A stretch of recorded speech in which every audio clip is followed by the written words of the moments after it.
Guys आपका हमारे YouTube channel Raju classes में स्वागत है। जैसा कि आप लोगों ने थंबनेल देख के समझ गए होंगे कि आज हम लोग पढ़ेंगे क्लास 10th मैथ का मॉडल पेपर। मॉडल पेपर ये हूबहू आपके बोर्ड एग्जाम पे निर्भर होगा। आप किसी भी बोर्ड के हो, एमपी बोर्ड, राजस्थान बोर्ड या बिहार बोर्ड या यूपी बोर्ड, आप इस वीडियो को देख सकते हैं, आपके ही क्लास से रिलेटेड है। मेनली ये वीडियो यूपी बोर्ड को फोकस करके बनाया गया है। ये यूपी बोर्ड के बच्चों के लिए सबसे सटीक है। आप यूपी बोर्ड में यदि पढ़ते हैं तो यूपी बोर्ड के ही सिलेबस को देखते हुए ये मॉडल पेपर बनाया गया है। आइए अब हम चलते हैं अपने मॉडल पेपर पे। देखिए आपके बोर्ड एग्जाम में क्या होता है, तो आपके बोर्ड एग्जाम में यूपी बोर्ड में 4 टाइप के सवाल पूछे जाते हैं। कैसे? पहला ऑब्जेक्टिव क्वेश्चन होता है जो कि बहुविकल्पी होता है। ऑब्जेक्टिव होता है, बहुविकल्पीय प्रश्न होते हैं। बहुविकल्पीय प्रश्न कितने आते हैं? 20 प्रश्न आते हैं। एक प्रश्न कितने नंबर का होता है? 1 नंबर का। टोटल नंबर कितना हो गया? 20 नंबर के होते हैं। उसके बाद से आते हैं अति लघु। अति लघु कितना आता है? तो अति लघु आपका आता है 6 प्रश्न। अति लघु से आते हैं 6 प्रश्न। एक प्रश्न कितने नंबर का होता है? तो एक प्रश्न होता है 2 नंबर का। टोटल होता है ये भी 12 नंबर का। उसके बाद से आ जाएंगे लघु उत्तरीय पे। तो लघु उत्तरीय में कितने क्वेश्चन आते हैं? 5 क्वेश्चन आते हैं। एक क्वेश्चन होता है 4 नंबर का। तो टोटल कितने नंबर का हो गया? 20 नंबर का। उसके बाद से दीर्घोत्तरीय प्रश्न आता है। दीर्घोत्तरीय प्रश्न आता है। तो दीर्घोत्तरीय कितने प्रश्न होते हैं? तो दीर्घोत्तरीय 3 प्रश्न होते हैं। एक प्रश्न 6 नंबर का होता है। टोटल कितने नंबर हो गया? ये 18 नंबर का। सबको जोड़ेंगे तो ये हो जाएगा 70 नंबर का। कुल आपका पेपर कितने नंबर का होता है? कुल नंबर 70 नंबर का आपका मैथ का मॉडल पेपर, आपके मैथ का पेपर होता है, जो कि आज हम लोग मॉडल पेपर उसी के तहत बनाए हुए हैं। आइए अब हम चलते हैं अपने मॉडल पेपर पे। अभी हम लोग सबसे पहले क्या हल करेंगे? सबसे पहले हमें बहुविकल्पीय प्रश्न हल करने हैं। बहुविकल्पीय प्रश्न का किस नंबर से किस नंबर तक? तो 1 से 20 नंबर तक होते हैं। 2 खंड में बटे हुए होते हैं आपके पेपर। ये होता है खंड अ। खंड अ में केवल बहुविकल्पीय प्रश्न होते हैं। उसके बाद से जो बाकी के ये 3 खंड हैं, ये खंड ब में होते हैं। खंड अ में 20 प्रश्न और खंड ब में भी 6, 5, 11, 3, 14 प्रश्न आपके खंड ब में भी होते हैं। लेकिन खंड ब ज्यादा नंबर का होता है, खंड अ कम नंबर का होता है, क्योंकि ये बहुविकल्पीय प्रश्न है। इसमें आपको छोटे प्रश्न, बड़े प्रश्न, सभी प्रश्न देखने को मिल जाते हैं। तो आइए अब हम चलते हैं अपने प्रश्नों पे, बहुविकल्पीय प्रश्न पे, और आइए हम सॉल्व करते हैं अपने बहुविकल्पीय प्रश्न को। अब हम सॉल्व करेंगे अपने पहले प्रश्न को। देखिए हमारा पहला प्रश्न क्या है? तो किन्हीं 2 संख्याओं का एलसीएम 60 तथा एचसीएफ 3 है। एक संख्या 12 है तो दूसरी संख्या होगी। 4 ऑप्शन है। पहला ऑप्शन 20, दूसरा ऑप्शन 15, तीसरा ऑप्शन 180, चौथा ऑप्शन हमारा 36 है। आपको इसमें सवाल सॉल्व करने होते हैं, सही विकल्प चुनने होते हैं। उसके बाद से आपको एक सीट मिलती है, उसमें जो भी ऑप्शन सही होते हैं उसमें आपको भर देने होते हैं उस कॉलम को। जैसे मान लीजिए कि पहला का दिया होता है ए, ये सर्कल में होता है, बी लिख के सर्कल में होता है, सी लिख के सर्कल में, डी लिख के सर्कल में। जो भी विकल्प आपका सही होता है उसे आपको ये विकल्प पूरी तरह से रंग देना होता है। तो देखिए आइए हम इस सवाल को सॉल्व करते हैं कि इस सवाल को कैसे सॉल्व करना है और इस सवाल का आंसर क्या होगा। हम जो भी क्वेश्चन पढ़ेंगे पूरे भली भांति उसको पढ़ेंगे। जल्दी जल्दी पढ़ने की जरूरत नहीं है, हम आराम से पढ़ेंगे, हर एक टॉपिक को समझते हुए चलेंगे। आइए अब हम इसे सॉल्व करते हैं। इस सवाल को सॉल्व करने के लिए एक फॉर्मूला होता है। क्या होता है? तो एलसीएम इंटू में एचसीएफ बराबर में first number into second number. First into second, यही होता है आपका एक फॉर्मूला। देखिए इसमें जो भी ऑप्शन दिए होते हैं, जो भी वैल्यू दी हुई होती है उसको रख लेते हैं। एलसीएम 60 है ना, तो यहाँ पे रखिए 60 इंटू एचसीएफ कितना है? 3 है। पहला नंबर कितना है? पहला नंबर है 12, तो 12 रखिए। इंटू में सेकंड नंबर नहीं दिया है तो सेकंड को वैसे ही रहने दीजिए। अब क्या होगा? 12 नीचे में आएगा तो सेकंड नंबर क्या हो जाएगा? तो 60 गुणे में 3 बटा में 12। 12 से ये कितनी बार में? तो 12 से ये 5 बार में। तो 5 दिया 15। कितना हो गया सेकंड नंबर? सेकंड नंबर आपका हो गया 15। इस प्रकार आपका ऑप्शन नंबर बी। पहले प्रश्न का कौन सा ऑप्शन सही हो गया? तो पहले प्रश्न का हमारा ऑप्शन नंबर बी सही हो गया। अब हम चलते हैं अपने दूसरे प्रश्न पे और देखते हैं दूसरा प्रश्न क्या है हमारा और उसे कैसे हमें सॉल्व करना है। अब हम सॉल्व करेंगे अपने दूसरे प्रश्न को। देखिए हमारा दूसरा प्रश्न क्या है? तो एक शून्येतर परिमेय संख्या और एक अपरिमेय संख्या का गुणनफल होता है। क्या होता है? 4 विकल्प है। सदैव अपरिमेय संख्या, सदैव परिमेय संख्या, परिमेय या अपरिमेय संख्या, एक। इनमें से कौन सा ऑप्शन सही है ये आपको बताना है। देखिए, शून्येतर परिमेय संख्या, इसका मतलब है कि शून्य के अलावा, शून्य को नहीं लिखना है, शून्य के अलावा जो भी नंबर होते हैं उनको आप लिख सकते हैं। शून्य के अलावा परिमेय संख्या जैसे में कोई लिखे, जैसे में हो गया 3, 4, 5, 6, ये सब क्या है? शून्य के अलावा परिमेय संख्याएं। एक अपरिमेय संख्या, तो अपरिमेय संख्या क्या होती है? जैसे करड़ी में 3, करड़ी में 2, करड़ी में 5, करड़ी में 6, ये सब क्या होती है? ये अपरिमेय संख्या होती है। इन सब का आपको गुणा कर देना है, गुणा करके देखना है क्या वैल्यू आती है। देखिए यहाँ पे 3 करड़ी 3, 4 करड़ी 2, 5 करड़ी 5, 6 करड़ी में 6, ये सब कौन सा नंबर हो गए? ये सब भी अपरिमेय संख्या हो गई।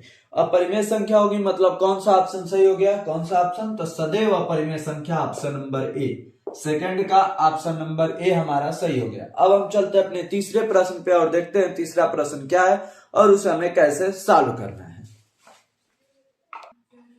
अब हम सॉल्व करते हैं अपने तीसरे प्रश्न को। देखिए हमारा तीसरा प्रश्न क्या है, तो इसमें दिया है रेखा युग्म समीकरण x + 2y - 5 = 0 और 4x + 8y - 20 = 0 के हल होंगे। केवल एक अद्वितीय हल, अपरिमित रूप से अनेक हल, कोई हल नहीं, दो हल होंगे। कौन सा ऑप्शन सही है ये आपको बताना है। तो इस सवालों को करने से पहले आपने अपने क्लास में एक टॉपिक पढ़ा होगा, उसमें आपको दिया होता है कि कौन से समीकरण के कैसे हल होते हैं। इसमें a1, b1, c1 ये वाली वैल्यू होती है और इसमें a2, b2, c2 ये वाली वैल्यू होती है। तो आइए इसे हम देखते हैं कैसे कैसे इसे हमें सॉल्व किया जाता है। देखिए 3 कंडीशन बनती है। एक होता है a1/a2 does not equal to b1/b2। इसमें क्या होता है, जब भी ऐसी कंडीशन बने इसका मतलब है कि इसका अद्वितीय हल होगा। अद्वितीय हल का मतलब कोई ना कोई हल आपका आएगा, एक ही हल आएगा, अद्वितीय हल।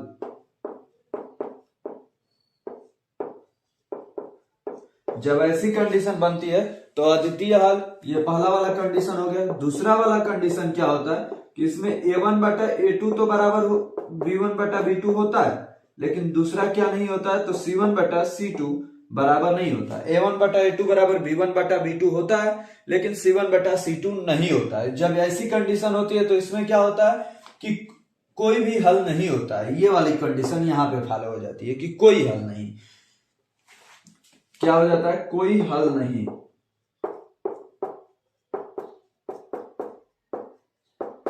एक और कंडीशन बनती है तीसरी। तो तीसरे में क्या होता है, तो तीसरे में होता है कि सारी वैल्यू बराबर हो जाए, a1/a2 हो जाए b1/b2 के और b1/c2 बराबर हो जाए c1/c2 के।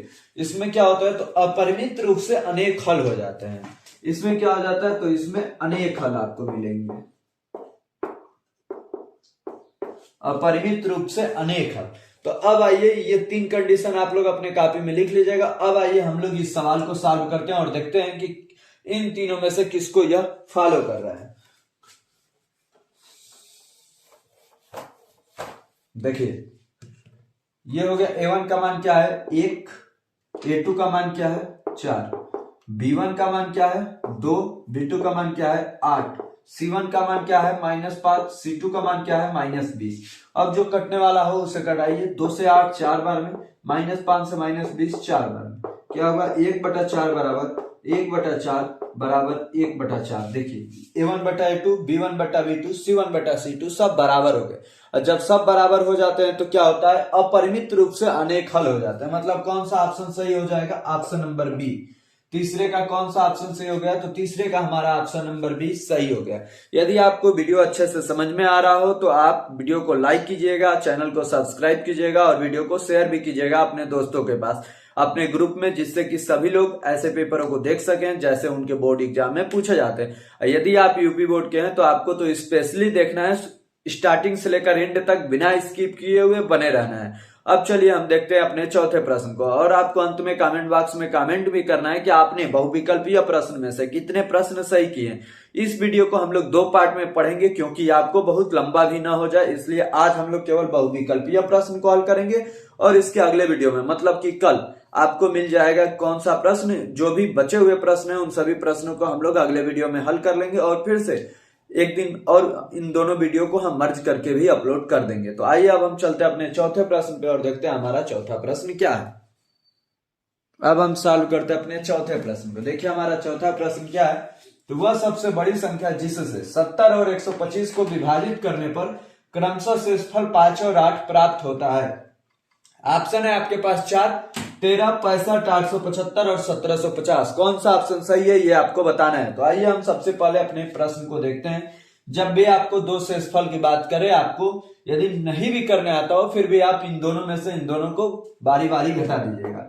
70 में से 5 गया कितना हो जाएगा 65, 125 में से 8 गया कितना हो जाएगा तो 117।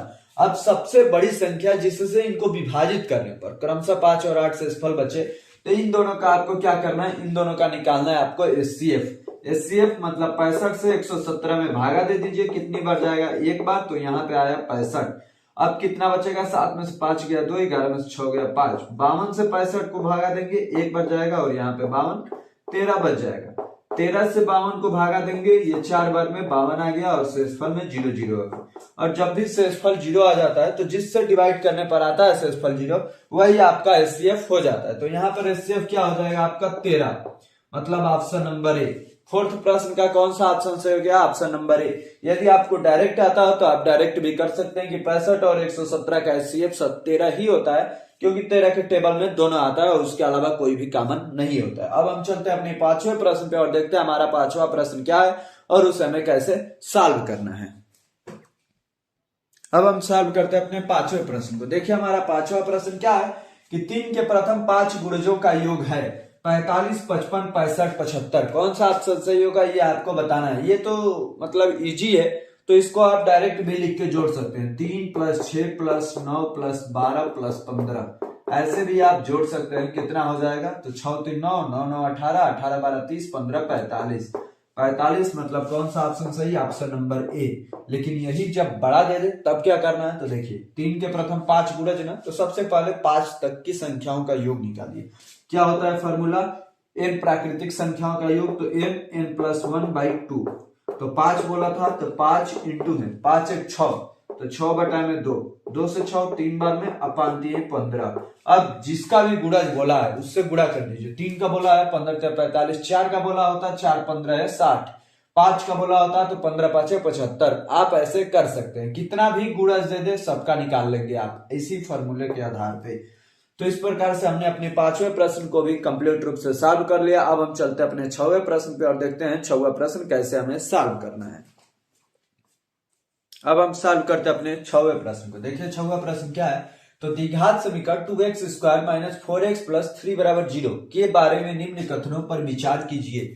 दिए गए समीकरण के विविक्तकर शून्य से कम है, समीकरण के कोई मूल वास्तविक नहीं है, समीकरण के विविक्तकर शून्य है, समीकरण के मूल वास्तविक हैं, निम्न में से सही उत्तर का चयन कीजिए।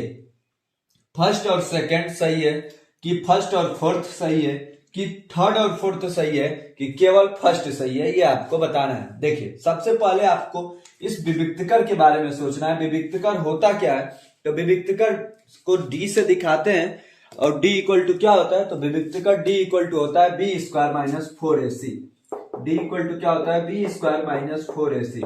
सबसे पहले इसकी आप वैल्यू निकाल लीजिए, b² - 4ac का b की वैल्यू कितना है -4, तो -4 का स्क्वायर -4 गुणे में a की वैल्यू कितनी है, a की वैल्यू 2, c की वैल्यू 3, तो 2 गुणे में 3, -4 का स्क्वायर 16 -4 दूनी 8 3 24, कितना आया -8। d की वैल्यू कितनी आई -8। तो दिए गए समीकरण के विविक्तकर शून्य से कम है।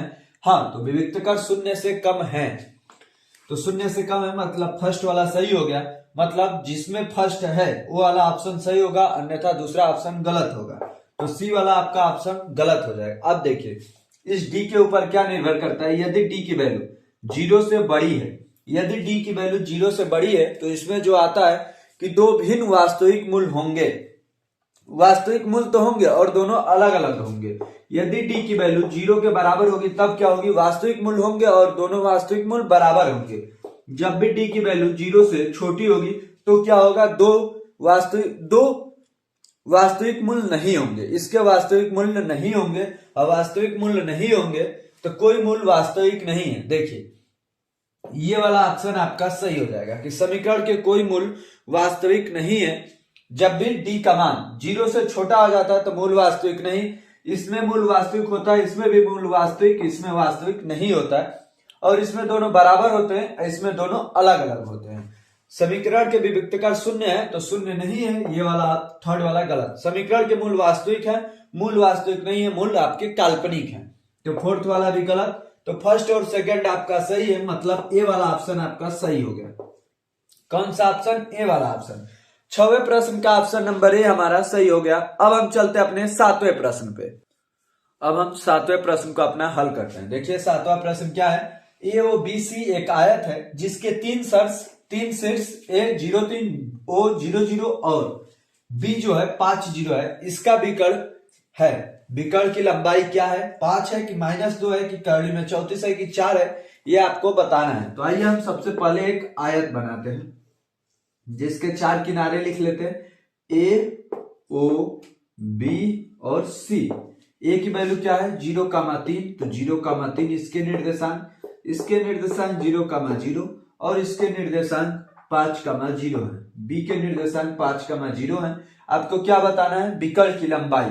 तो ये इसकी एक विकर्ण हो जाएगी, इसी विकर्ण की लंबाई बतानी है। एक विकर्ण ये भी होगा, तो आपको इससे दिक्कत नहीं है कि इस विकर्ण का तो ये निर्देशांक दिया नहीं है। आयत के विकर्ण की लंबाई हमेशा बराबर होती है, आयत के विकर्ण एक दूसरे के बराबर होते हैं, तो आप एक विकर्ण की लंबाई निकाल लेंगे तो दूसरे के भी निकल जाएंगे। अब दो बिंदुओं के बीच की दूरी कैसे निकाली जाती है निर्देशांक में, इसके लिए आपने एक फॉर्मूला पढ़ा होगा, D = x2 - x1 का होल स्क्वायर, x2 - x1 का whole square plus y2 - y1 का होल स्क्वायर।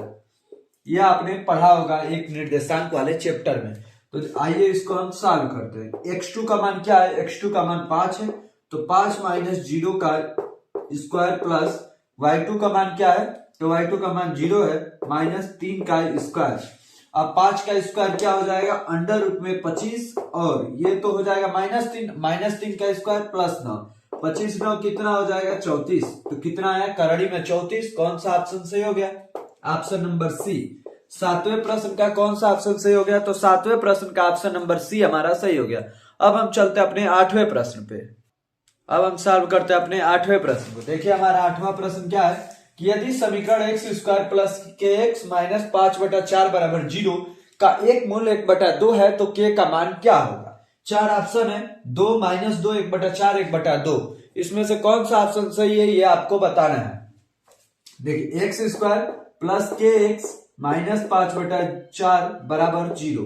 कोई भी एक मूल दिया होता है, इसका मतलब ये होता है कि x के जगह पे यदि इसका एक मूल रखा जाए तो पूरे समीकरण का मान 0 आ जाना चाहिए। तो आइए x के जगह पे 1/2 रख के देखते हैं। 1/2 का स्क्वायर प्लस k इंटू में 1/2 माइनस 5/4 बराबर में 0। 1/2 का स्क्वायर 1/4 प्लस k/2 माइनस 5/4 बराबर 0।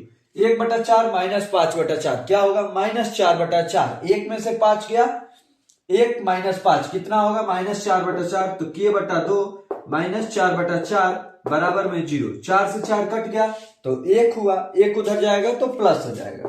तो k/2 - 1 बराबर 0, तो k/2 बराबर में 1, अतिरिक्त मल्टीप्लाई होगा तो k बराबर 2।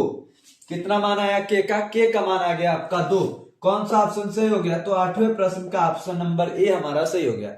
8वें प्रश्न का ऑप्शन नंबर ए हमारा सही हो गया। अब हम चलते हैं अपने 9वें प्रश्न पे और देखते हैं 9वां प्रश्न क्या है और उसे हमें कैसे सॉल्व करना है।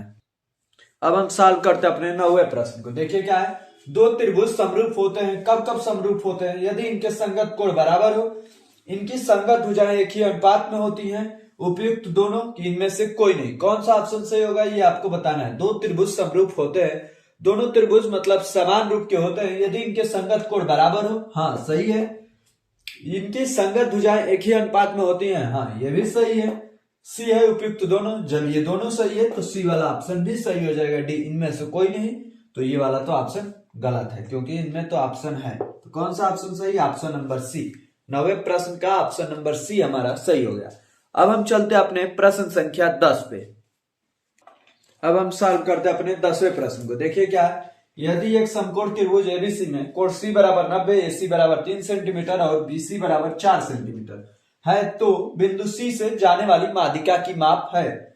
A option 2.5 centimetre, B 3 centimetre, C 3.5 centimetre, D 4 centimetre. आइए इसे हम सॉल्व करते हैं। देखिए सबसे पहले आपको त्रिभुज एबीसी बनाना है। बना लिए त्रिभुज एबीसी। अब इसमें नाम लिखिए, कोण सी बराबर 90, तो सी यहां पे होगा, ए इधर लिख लीजिए, बी इधर लिख लीजिए। क्या दिया है, एसी बराबर 3 सेंटीमीटर, तो ये हो गया 3 सेंटीमीटर, और बीसी बराबर 4 सेंटीमीटर, तो ये हो गया 4 सेंटीमीटर। तो ये बताइए कितना होगा। सब लोग इतना तो जानते ही हैं कि ये हो जाएगा 5 सेंटीमीटर। कैसे निकलता है, तो इसका स्क्वायर प्लस इसका स्क्वायर जोड़ दीजिए, 3 का स्क्वायर 9, 4 का स्क्वायर 16, 16 9 25, और 25 का वर्गमूल 5 सेंटीमीटर, पाइथागोरस प्रमेय से। ए बी बराबर अंडर रूट में AC square plus BC square, तो ये हो जाए अंडर रूट में AC स्क्वायर मतलब 3 का स्क्वायर प्लस 4 का स्क्वायर, तो करड़ी में 9 प्लस 16, 9 16 25, तो करड़ी में 25, तो करड़ी में 25 का मान हो जाता है 5, तो ये आपका आ गया 5। AB equal to 5 centimetre. अब देखिए क्या पूछा है, बिंदु सी से जाने वाली माध्यिका की माप। ये सी से जाने वाली माध्यिका की माप, ये क्या होता है, तो इस सी से जाने वाली माध्यिका कण की आधी होती है। ये एक प्रमेय है, नहीं मालूम है तो याद कर लीजिए कि सी से जाने वाली माध्यिका की माप समकोण त्रिभुज में कण की आधी होती है। कण कितना है, 5 सेंटीमीटर, तो 5/2, तो कितना हो जाएगा 2.5 सेंटीमीटर आपका आंसर हो जाएगा। कौन सा ऑप्शन, ऑप्शन नंबर ए। 10वें प्रश्न का कौन सा ऑप्शन सही हो गया, तो 10वें प्रश्न का ऑप्शन नंबर ए हमारा सही हो गया। अब हम चलते अपने 11वें प्रश्न पे। अब हम सॉल्व करते अपने 11वें प्रश्न को। देखिए क्या है, यदि sine theta minus cos theta बराबर 1 है, तो साइन के पावर 4 थीटा प्लस कॉस के पावर 4 थीटा का मान होगा 1/3/4, 1/2, 1/4। सबसे पहले आपको क्या करना है, इनमें दोनों पक्षों का स्क्वायर कर देना है। इसका स्क्वायर क्या होगा, तो sine square theta plus cos square theta minus 2 sine theta cos theta, 2 sine theta cos theta equal to क्या हो जाएगा 1, 1 का स्क्वायर भी 1, इन दोनों की वैल्यू 1, तो 1 minus 2 sine theta cos theta equal to में 1, और 1 से 1 कैंसिल। अब क्या हो जाएगा, तो 2 साइन थीटा इंटू में कॉस थीटा इक्वल टू क्या मान हो जाएगा, इक्वल टू में 0 हो जाएगा। अब आपको क्या करना है कि इसको भी तोड़ना है, इसकी वैल्यू निकालनी है ना, तो लिखना है sign square theta plus cos square theta का होल स्क्वायर। क्या करना है, इसका होल स्क्वायर, इसका होल स्क्वायर करेंगे तो ये वाली वैल्यू आपको मिल जाएगी।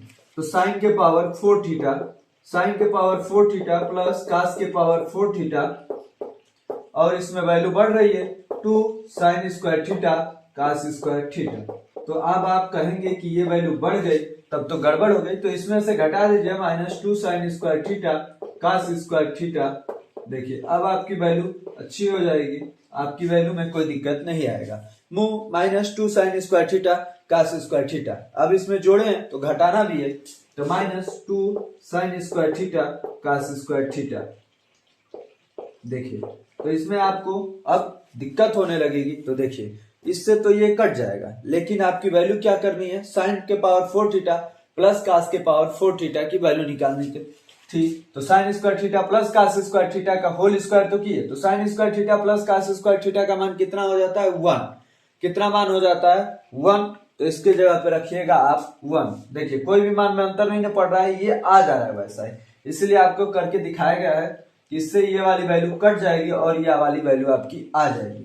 तो आपको यहाँ पे क्या करना है कि sign square theta plus cos square theta का मान क्या होता है 1, तो 1 का स्क्वायर करिए और -2 sign square theta cos square theta की वैल्यू 0 आपको निकालनी है। कहेंगे कि स्क्वायर तो नहीं है, तो क्या करिए, तो -2 साइन थीटा कॉस थीटा लिखिए और इसमें गुणा कर दीजिए किससे, साइन थीटा कॉस थीटा से। तो मान में कोई अंतर नहीं पड़ेगा, गुणा होगा तो फिर से ये वैल्यू मिल ही जाएगी आपको। तो 1 का square 1 -2 sine theta cos theta की वैल्यू कितनी है 0, तो 0 इंटू में साइन थीटा कॉस थीटा, तो क्या हो जाएगी, ये भी वैल्यू आपकी 0 हो जाएगी। तो 1 - 0 तो कितने वैल्यू हो जाएगी 1। तो आपका आंसर क्या आया 1। 11वें प्रश्न का ऑप्शन नंबर ए हमारा सही हो गया।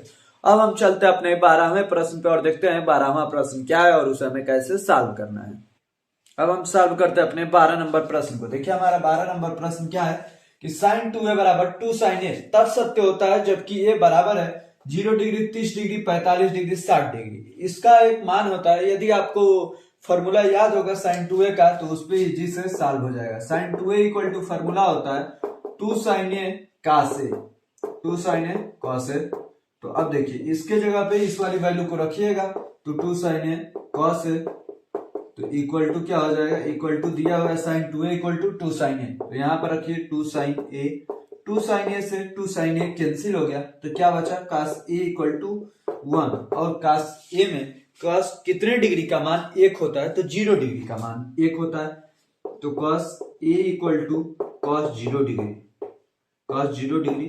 अब तुलना करेंगे तो एक कितने डिग्री के बराबर है, 0 डिग्री के बराबर है। तो कौन सा ऑप्शन सही हो गया, ऑप्शन नंबर ए। 12वें प्रश्न का कौन सा ऑप्शन सही होगा, तो 12वें प्रश्न का ऑप्शन नंबर ए हमारा सही हो गया। अब हम चलते अपने 13वें प्रश्न पे। अब हम सॉल्व करते अपने 13वें प्रश्न को। देखिए क्या है, यदि 4 tan थीटा बराबर 3 है तो 4 sin theta minus cos theta बटा में 4 sin theta plus cos theta बराबर है 2/3 के, 1/3 के, 1/2 के, 3/4 के। ये आपको बताना है।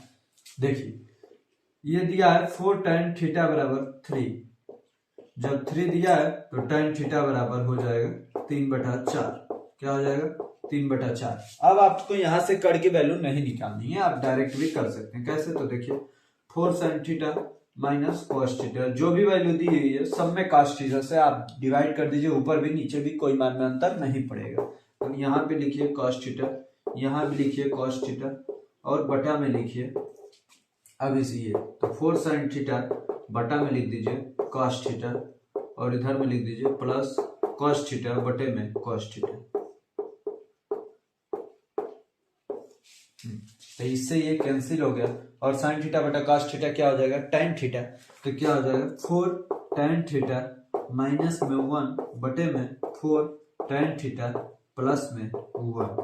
क्या हो जाएगा प्लस में 1। तो tan थीटा की वैल्यू कितनी है 3/4, तो 4 गुणे 3/4 माइनस में 1, नीचे भी 4 गुणे 3/4 प्लस में 1। 4 से 4 कैंसिल, 4 से 4 कैंसिल, 3 में से 1 गया कितना हो जाएगा 2, 3 एक कितना हो जाएगा 4, 2 से 4 कटा 2 बार में तो आंसर आ गया आपका 1/2।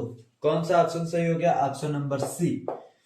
13वें प्रश्न का कौन सा ऑप्शन 1/2। कैसे हुआ, तो cos थीटा से ऊपर नीचे भागा दिया गया, ये tan थीटा हो गया तो 4 tan थीटा माइनस में 1, 4 tan थीटा प्लस में 1।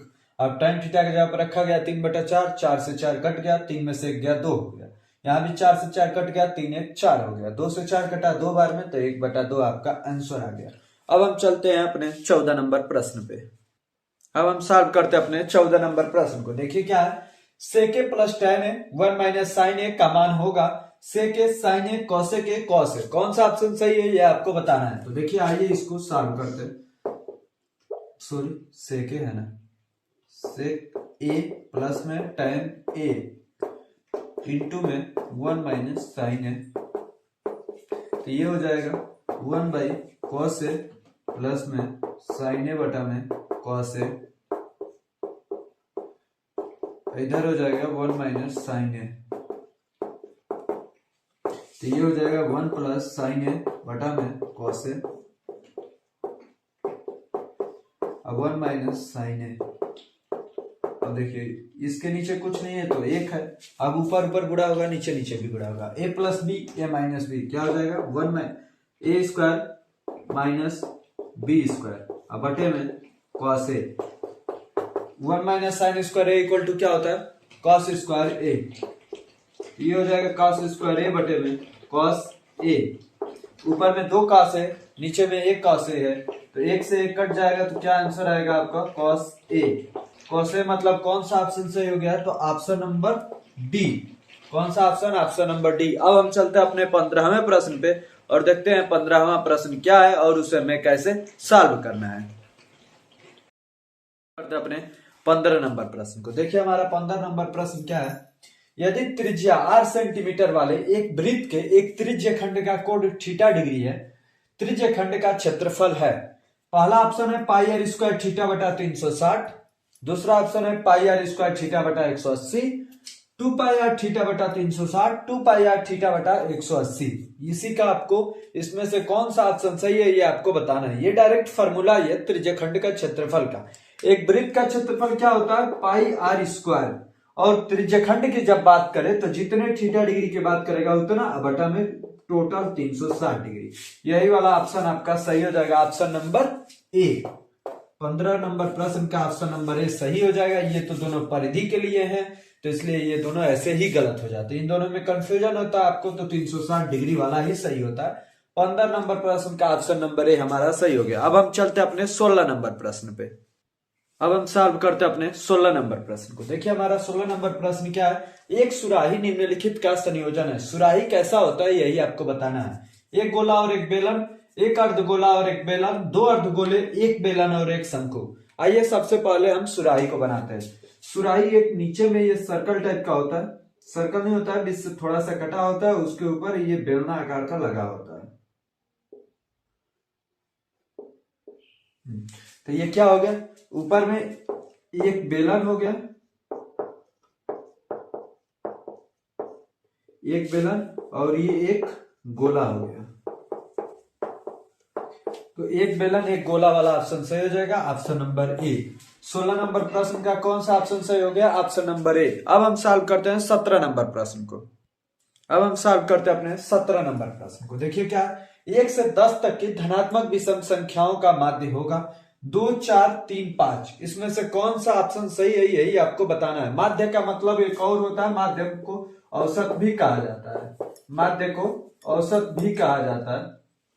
तो देखिए कैसे निकलेगा, 10 तक की धनात्मक विषम संख्याओं को लिखिए। तो 1 हो गया, 3, 5, 7 और 9, इन सभी को जोड़िए और 5 से भागा दे दीजिए, क्योंकि 5 संख्याएं हैं। जोड़ेंगे तो कितना होगा, 3 1 4, 4 5 9, 9 7 16, 16 9 25। तो 25/5 मतलब कितना हो गया, 5। तो माध्य कितना आया, 5। मतलब कौन सा ऑप्शन सही हो गया, ऑप्शन नंबर डी। 17 नंबर प्रश्न का ऑप्शन नंबर डी हमारा सही हो गया। अब हम चलते अपने 18 नंबर प्रश्न पे। अब हम सॉल्व करते अपने 18 नंबर प्रश्न को। देखिए क्या है, आंकड़ों 13, 15, 16, 17, 19, 20 की माध्यिका होगी 30/2, 31/2, 33/2, 35/2। सबसे पहले आपको ये तो सही क्रम में दिया हुआ है, बढ़ते क्रम में दिया हुआ है। जहां पर नहीं दिया होता है उसको बढ़ते क्रम में सजाते हैं। उसके बाद से क्या करते हैं, संख्याओं को गिनते हैं। तो 1 2 3 4 5 6 गिनने वाली संख्या क्या हुई, सम। तो जब सम संख्या हो जाती है तो क्या करते हैं, n/2 और दूसरा n+1/2 करते हैं। n/2 प्लस में 1 कर देते हैं, तो ये हो जाएगा 6/2। यहाँ पे 6/2 + 1 मतलब ये तीसरा और ये चौथा। तीसरा और चौथे संख्याओं के योग को जोड़ करके बटा 2 करना होता है। तीसरे पे 16 है, चौथे पे क्या है, 17 है। तो 16 + 17/2 मतलब 33/2। इसका क्या हो जाएगी, माध्यिका 33/2 मतलब ऑप्शन नंबर सी। यदि यही 7 संख्याएं होती, जो n का मान 6 आया, n का मान यदि 7 आया होता, तो n का मान यदि सम आया होता तो n+1/2 हो जाता। तो 7 + 1/2 तो 8/2 हो जाता। तो 4 मतलब चौथी संख्या इसकी माध्यिका हो जाती। लेकिन जब सम संख्या होगा तो इस फॉर्मूले से आपका नंबर निकलते हैं और उन नंबरों को जोड़ करके बटा 2 करना होता है। तो इस 18 नंबर प्रश्न का ऑप्शन नंबर सी हमारा सही हो गया। अब हम चलते अपने 19 नंबर प्रश्न पे। अब हम सॉल्व करते हैं अपने प्रश्न संख्या 19 को। यदि कुछ प्रेक्षणों का माध्य 27 तथा बहुलक 45 है तब माध्यिका होगी। माध्यिका क्या होगी हमें बताना है। 32, 34, 33 इनमें से कोई नहीं। तो एक फॉर्मूला होता है बहुलक, माध्य और माध्यिका को लेकर के। देखिए क्या फॉर्मूला होता है, तो फॉर्मूला होता है बहुलक बराबर 3 गुणे माध्यिका, 3 गुणे माध्यिका माइनस 2 गुणे माध्य। ये फॉर्मूला होता है। इसी फॉर्मूले पे जो भी वैल्यू निकालनी वो निकाला जा सकता है। यहाँ पे क्या निकालनी है, हमें माध्यिका निकालनी है। तो माध्यिका की जगह पे हम x रख देंगे। माध्यिका की जगह पे क्या रख देंगे, x। बहुलक कितना है, 45। तो यहाँ पर रखिए 45 और यहाँ पे 3x माइनस में 2 गुणे में माध्य कितना है, तो माध्य आपका 27। 27 दूनी क्या होगा, 54। तो 54 इधर माइनस में है, इधर आएगा तो प्लस में। तो 45 + 54 बराबर में 3x। तो 3x बराबर क्या हो जाएगा, 99। तो x बराबर क्या हो जाएगा 33। x बराबर क्या हो जाएगा 33। तो कौन सा ऑप्शन सही हो गया? माध्यिका क्या होगी? माध्यिका होगी हमारी 33। ऑप्शन नंबर बी, 19वें प्रश्न का ऑप्शन नंबर बी हमारा सही हो गया। अब हम चलते हैं अपने 20वें प्रश्न पे। अब हम सॉल्व करते हैं अपने 20वें प्रश्न को। देखिए क्या है, जब एक पासे को फेंका जाता है तो 3 से छोटी एक विषम संख्या आने की प्रायिकता है 1/6, 1/3, 1/2 और 0। कौन सा ऑप्शन सही है ये आपको बताना है। प्रायिकता कैसे निकाला जाता है? तो घटने वाली घटनाओं की संभावनाएं, जो घटना घटने वाली है उनकी संभावनाएं बटा में कुल संभावनाएं होती हैं। तो एक पासा को फेंका जाता है तो कितनी घटनाएं घट सकती हैं? तो कुल 6 घटनाएं घट सकती है। अब जो पूछ रहा है वो कितनी घटनाएं घट सकते हो उनको ऊपर में लिखा जाता है। 3 से छोटी एक विषम संख्या आने की प्रायिकता, तो 3 से छोटी एक विषम संख्या एक ही होती है, तो एक ही बार आ सकता है क्योंकि एक ही पासा फेंका जा रहा है। तो 1/6 इसका आंसर हो जाएगा। 1/6 मतलब कौन सा ऑप्शन? Option number a. 20वें प्रश्न का ऑप्शन नंबर ए हमारा सही हो गया। अब आपको क्या करना है? तो अब आपको कमेंट बॉक्स में कमेंट करने हैं कि आपने 20 क्वेश्चन में से कितने प्रश्न सही किए हैं। अब इसका खंड ब में आज हम लोग पढ़ रहे हैं अति लघु लघुत्तरीय को, उसमें भी अति लघु को सबसे पहले पढ़ रहे हैं। देखिए अति लघु में क्या है, हमारा पहला प्रश्न, इसमें 6 प्रश्न होंगे, जिसमें जो पहला प्रश्न है क्या है, स्पष्ट कीजिए कि 3 गुणे 5 गुणे 7 प्लस 7 एक भाज्य संख्या क्यों है। ये भाज्य संख्या ये इसने बताया, लेकिन क्यों है ये हमें बताना है। तो आइए इसको हम हल करते हैं। हल कैसे होता है? तो ये देखिए, इसको लिखेंगे 3 गुणे 5 गुणे 7 प्लस 7। इन दोनों में से कुछ कॉमन है तो हाँ 7 है, तो 7 को कॉमन ले लीजिए। तो ये हो गया 3 गुणे 5 प्लस 1, कितना हो जाएगा? 3 5 15 और 1 16, तो 7 गुणे में 16। और किसी भी संख्या के यदि दो गुणनखंड हो जाए, 7 और 16 हो गया, इन दोनों का गुणा होगा तो क्या आएगा? 112। और 112 किससे किससे विभाजित है? 7 से भी है, 16 से भी है। कभी भी यदि इन दोनों में से कोई भी कॉमन हो जाता है तो ये संख्या भाज्य संख्या हो जाएगी। क्यों भाज्य संख्या? ये हम लिख देते हैं कि 3 गुणे 5 गुणे 7 प्लस 7 एक भाज्य संख्या,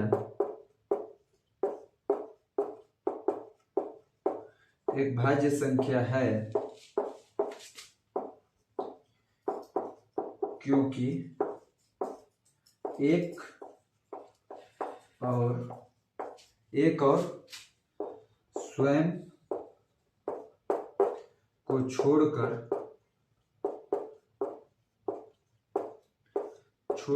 अन्य संख्या से भी विभाजित है, छोड़कर अन्य संख्या से भी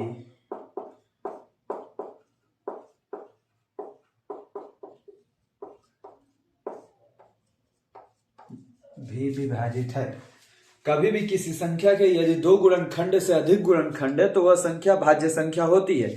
इसीलिए 112 एक और स्वयं को छोड़ के अन्य संख्या से भी विभाजित। अन्य संख्या में कौन कौन सी संख्या है? 7 है, 16 है, तो इन सब संख्याओं से भी 2 है, 3 है, इन सब भी 3 से नहीं है, 2 है, 4 है, उसके बाद से 7 है, तो इन सभी संख्याओं से विभाजित है, इसीलिए ये संख्या भाज्य संख्या है। तो इस प्रकार ये पहला प्रश्न हमारा कंप्लीट रूप से सॉल्व होता है। अब हम चलते हैं अपने दूसरे प्रश्न पे और देखते हैं दूसरा प्रश्न क्या है और उसे हमें कैसे सॉल्व करना है। अब हम सॉल्व करते हैं अपने दूसरे प्रश्न को, देखते हैं दूसरा प्रश्न क्या है और इसे कैसे सॉल्व करना है। यदि काट थीटा बराबर 7/8 तो 1 plus sine theta 1 minus sine theta बटे में 1 plus cos theta 1 minus cos theta का मान निकालिए। आइए हम यहाँ इसको भी हल करते हैं, देखिए कैसे हल होगा। तो हल में जो दिया है उसे लिख लेते हैं, काट थीटा इक्वल टू 7/8। अब हमें हल तो इसे कर रहा है, करते हैं 1 प्लस साइन थीटा, एक ब्रैकेट में, दूसरे ब्रैकेट में 1 माइनस साइन थीटा, नीचे क्या है तो नीचे भी 1 प्लस कॉस थीटा और दूसरे ब्रैकेट में 1 माइनस कॉस थीटा। आपको एक फार्मूला मालूम होगा, a plus b a minus b क्या होता है? A square minus b square. तो आप चाहें तो यहाँ पे फॉर्मूला दिखा सकते हैं, ए प्लस बी और ए माइनस बी इक्वल टू में ए स्क्वायर माइनस बी स्क्वायर। इसके बाद से नीचे में हल कीजिए, ए plus b a minus b, A square minus b square, तो 1 माइनस साइन स्क्वायर थीटा हो जाएगा ऊपर में, नीचे में क्या होगा तो 1 माइनस कॉस स्क्वायर थीटा हो जाएगा। और 1 minus sine square theta equal to क्या होता है, कॉस स्क्वायर थीटा। तो यहाँ पे होगा कॉस स्क्वायर थीटा अपान में 1 minus cos square theta equal to क्या होता है, साइन स्क्वायर थीटा। तो यहाँ पे होगा साइन स्क्वायर थीटा, कॉस बटा साइन क्या हो जाएगा, कॉट, तो कॉट स्क्वायर थीटा हो जाएगा। और कॉट थीटा का मान कितना है, तो कॉट थीटा का मान है 7/8। तो यहाँ पे हो जाएगा 7/8 का स्क्वायर, और 7/8 का स्क्वायर कितना होगा, 49/64। यही इसका आंसर हो जाएगा। दूसरे प्रश्न का क्या आंसर होगा, 49/64। इस प्रकार हमारा दूसरा सवाल भी कंप्लीट रूप से सॉल्व हो गया। अब हम चलते हैं अपने तीसरे प्रश्न पे और देखते हैं तीसरा प्रश्न क्या है और उसे हमें कैसे सॉल्व करना है। अब हम सॉल्व करते हैं अपने तीसरे प्रश्न को। देखिए तीसरा प्रश्न क्या है, दो घनों जिनमें से प्रत्येक का आयतन 64 सेंटीमीटर क्यूब है के संलग्न फलकों को मिलाकर एक ठोस बनाया जाता है, इससे प्राप्त घनाभ का पृष्ठीय क्षेत्रफल ज्ञात कीजिए। तो देखिए ये सवाल कैसे हल होगा, आइए इसे सबसे पहले हल करते हैं। घन का आयतन कितना दिया है, घन का आयतन इक्वल टू 64 सेंटीमीटर क्यूब। तो अब हम फार्मूला लगाते हैं, क्या होता है, घन का आयतन का फार्मूला होता है भुजा क्यूब। भुजा का क्यूब बराबर 64 सेंटीमीटर क्यूब।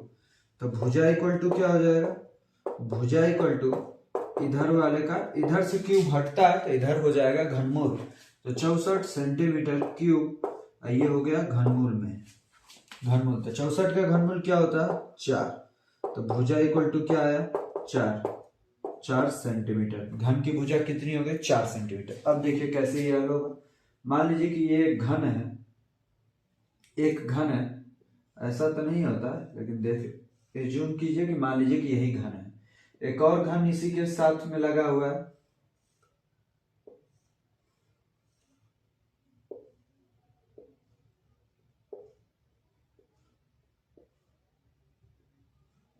देखिए जो पहले घन था इसकी भी साइड थी 4 सेंटीमीटर, इसकी भी साइड थी 4 सेंटीमीटर। यहां से यहां तक कि ये कितना है, ये भी है 4 सेंटीमीटर। और ये जो हाइट है ये भी कितना है, ये भी है 4 सेंटीमीटर। ये भी आपको 4 सेंटीमीटर है, सबको 4-4 है। लेकिन अब देखिए क्या हो गया, जो ये लेंथ है 4 इसका और 4 इसका मिलके क्या हो गया, 8 हो गया। जो अब घनाभ बनेगा उसका 8 हो जाएगा। और ये अभी भी मोटाई तो 4 ही होगी और हाइट कितनी होगी, अभी भी 4 ही होगी। उन दोनों में कोई चेंजिंग नहीं आएगा, केवल लंबाई में चेंज आएगा। अब घनाभ कैसा बनेगा, अब ऐसा बनेगा।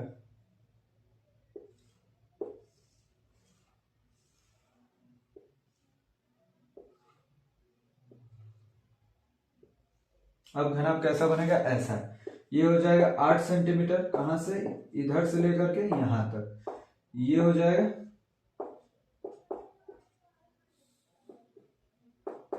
4 सेंटीमीटर। ये कितना हो जाएगा, ये भी हो जाएगा आपका 4 सेंटीमीटर। अब देखिए हमने घन का एक साइड निकाला था 4, वही 4-4 जुड़ के हो गया 8। हमसे पूछ क्या रहा है कि इससे प्राप्त घनाभ का पृष्ठीय क्षेत्रफल। घनाभ का पृष्ठीय क्षेत्रफल निकालिए। घनाभ का पृष्ठीय क्षेत्रफल का फॉर्मूला क्या होता है, पृष्ठीय क्षेत्रफल का मतलब घनाभ में कितने क्षेत्र, पृष्ठीय क्षेत्रफल, घनाभ में कितने फलक होते हैं, 6 फलक। 6 फलक का क्षेत्रफल निकाल के आपको जोड़ देना होता है। घनाभ के पृष्ठीय क्षेत्रफल के लिए एक फॉर्मूला होता है, क्या होता है, 2 length into breadth plus breadth into height plus height into length. ये फॉर्मूला होता है। इसी फॉर्मूले पे होगा 2 लेंथ कितनी है 8, ब्रीथ कितनी है 4 प्लस ब्रीथ है 4, हाइट है 4 प्लस हाइट कितनी है 4, लेंथ कितनी है 8।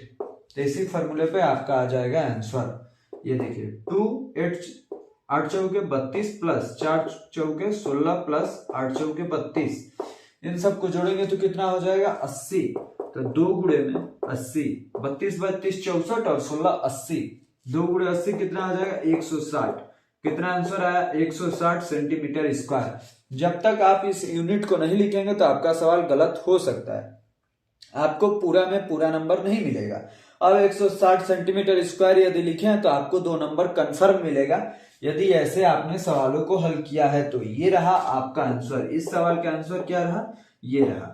घनाभ का पृष्ठीय क्षेत्रफल कितना होगा 160 सेंटीमीटर स्क्वायर। आप चाहे तो इसको पूरे अच्छे से लास्ट में एक लाइन और लिख देंगे तो और अच्छा हो जाएगा। लिखेंगे घनाभ का पृष्ठीय क्षेत्रफल, घनाभ का पृष्ठीय क्षेत्रफल इक्वल टू 160 सेंटीमीटर स्क्वायर। अब आपका सवाल और अच्छा दिखने लगेगा, आपका हल। अब हम चलते हैं अपने चौथे प्रश्न पे और देखते हैं चौथा प्रश्न क्या है और उसे हमें कैसे आसानी वैसे सॉल्व करना है। आइए देखते हैं अब हम अपने चौथे प्रश्न को। अब हम सॉल्व करते हैं अपने चौथे प्रश्न को। देखिए चौथा प्रश्न क्या है, निम्न आंकड़ों का माध्य ज्ञात कीजिए। इसमें एक वर्ग अंतराल दिया है और दूसरा बारंबारता दिया है। वर्ग अंतराल कैसा है, 10 से 20, 20 से 30, 30 से 40, 40 से 50, 50 से 60, 60 से 70, ऐसा ऐसा दिया है। अब देखिए नीचे में बारंबारता दिया है, इसमें 2 है, इसमें 7 है, इसमें 12 है, इसमें 15, 8, 6। अब आइए इसको हम सब सॉल्व करते हैं। कैसे सॉल्व करना है ये देखिए, इसका हमें क्या करना है, तो इसका हमें माध्य ज्ञात करना है। यहाँ पे लिखिए वर्ग अंतराल, एक साइड में आप लोग लिखेंगे वर्ग अंतराल, उसके बाद से क्या लिखेंगे, तो उसके बाद से लिखेंगे बारंबारता। बारंबारता को शॉर्टकट में एफआई भी कहा जाता है। इसके बाद से क्या लिखेंगे, एक्सआई। एक्सआई क्या होती है, तो इसी वर्ग अंतराल के मध्यमान को इसमें लिखना होता है। और एफआई तो दिया ही है, वर्ग अंतराल भी दिया हुआ है। और इसके बाद से क्या करते हैं, यहाँ पे एफआई और एक्सआई करते हैं, एफआई और एक्सआई लिखते हैं। आइए इसको हम सब लिखते हैं। वर्ग अंतराल में क्या लिखना है, 10 से 20 और इसमें 2 लिखना है, इसमें 20 से 30 और इसमें लिखना है आपको 7। ऐसे ही कहां तक जाना है, 30 से 40, 70 तक जाना है। यहां पे लिखेंगे 40 से 50, 50 से 60, 60 से क्या हो जाएगा 70। इसमें 2 है, 7 है, 12, 15, 8, 6, 12, 15, 8, 6, ये हो गया। अब इसके में मध्यमान लिखना है। 10 और 20 का मध्यमान क्या हो जाएगा 15, वैसे इसमें 25, 35, 45, 55 और उसके बाद से 65।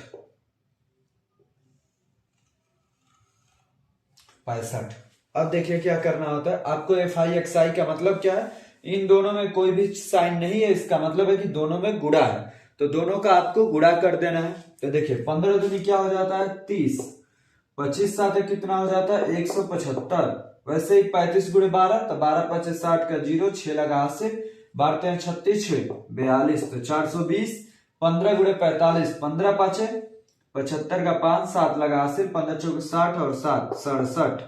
वैसे 8 से गुणा करना है तो 55 गुणे 8 कितना हो जाएगा, तो 440 होगा ये। 65 गुणे 6, तो 6 5 30 का 0, 3 लगा से 6 36, 3 39। अब देखिए क्या करना होता है, एफ आई वाला जो मान है इसको ऐड करना होता है। यहाँ पे क्या करना होता है, जोड़ना होता है। जोड़ना है तो इन सबको जोड़िए, 7 2 9, 12 9 21, 21 15 क्या हो जाएगा 21, 5 26 10 36, 36 8 44, 44 6 50, तो यहाँ पे आया 50। वैसे ही इसको भी जोड़ना होता है, किसको, तो जो एक्सआई और एफआई का मान है इन सबको जोड़ेंगे तो कितना होगा, 5 5 10 का 0, 1 लगा हासिल, 3 1 4, 7 11, 2 13, 7 20, 4 24 और 24 और 9 33 का 3 3 लगा हासिल, तो 3 1 4 4 8 6 14, 4 18, 3 21, कितना आया 2130 सबको जोड़ने पे। अब देखिए अब हमें निकालना है माध्य, ये हो गया, इससे हम लोगों को बहुत सारी चीजें मिल गई। इसी के बाद अब हम निकाल लेंगे माध्य। माध्य में का फॉर्मूला क्या होता है, माध्य इक्वल टू होता है sigma f i x i, sigma f i x i equal to sigma f i. अब यहाँ पर सिग्मा का मतलब क्या होता है, सिग्मा समेशन मतलब योग होता है, सबका जोड़ वाला लिखना होता है। 2130 आपको यहाँ पे ऊपर में लिखना है और सिग्मा एफ आई की जगह पे क्या लिखना है 50, क्योंकि इन सबका योग कितना है 50, तो यहाँ पर लिखना है 50। 0 से 0 कैंसिल, अब 5 से भागा लीजिए, 5 के 20 बचा 1 तो 13 हुआ, 5 दूनी 10 बचा 3 तो दशमलव लगाएंगे तो 30 हो जाएगा 6। कितना आया माध्य, माध्य इसका आ गया 42.6, माध्य आ गया 42.6। यही रहा आपका आंसर। इसमें बहुत ज्यादा लिखने की कोई जरूरत नहीं, क्योंकि ये कोई इतने नंबर का क्वेश्चन है, ये 2 नंबर का क्वेश्चन है, इतना ही आप लोगों ने लिख दिया है, बहुत है, इस पे आपको परफेक्ट नंबर मिल जाएंगे। अब हम चलते हैं अपने अगले प्रश्न संख्या 5 पे। यदि आपको डाउट अच्छे से क्लियर हो रहे हो, यदि इन टॉपिकों में डाउट है, यदि आपको डाउट क्लियर हो रहा, तो आप वीडियो को लाइक कीजिए, शेयर कीजिए और चैनल को सब्सक्राइब करना बिल्कुल मत भूलिए। अब हम चलते हैं अपने 5वें प्रश्न पे और देखते हैं 5वां प्रश्न क्या है और उसे हमें कैसे सॉल्व करना है। अब आइए, अब हम सॉल्व करते हैं अपने 5वें प्रश्न को। देखिए हमारा 5वां प्रश्न क्या है, बिंदु -4,6 बिंदुओं ए -6,10 और बी 3,-8 को जोड़ने वाले रेखाखंड को किस अनुपात में विभाजित करता है। तो आइए इस प्रश्न को भी हम लोग सॉल्व करते हैं। देखिए ये कितने नंबर का प्रश्न है, तो ये भी 2 नंबर का ही प्रश्न है, क्योंकि कौन सा प्रश्न है, ये हमारा अति लघुत्तरीय प्रश्न है। तो आइए इसके लिए एक फॉर्मूला होता है। सबसे पहले इसमें क्या क्या दिया हुआ है ये लिख लेते हैं। इसमें दिया है x, y का मान, जो कि ये है आपका -4,6। उसके बाद से जो बिंदु ए है इसको कहते हैं x1, y1 कहते हैं। ये किसका किसका मान है, तो -6,10। x1 का मान -6, y1 का मान 10 होगा। अब देखिए x2, y2 ये कहां से मिलेगा, तो ये हमें बिंदु B वाला है। उसका क्या निर्देशांक है, तो 3,-8। हमें क्या निकालना है, तो m/n का मान बताना है कि ये किस अनुपात में विभाजित करता है। इसके लिए एक फॉर्मूला होता है x = x1m1 प्लस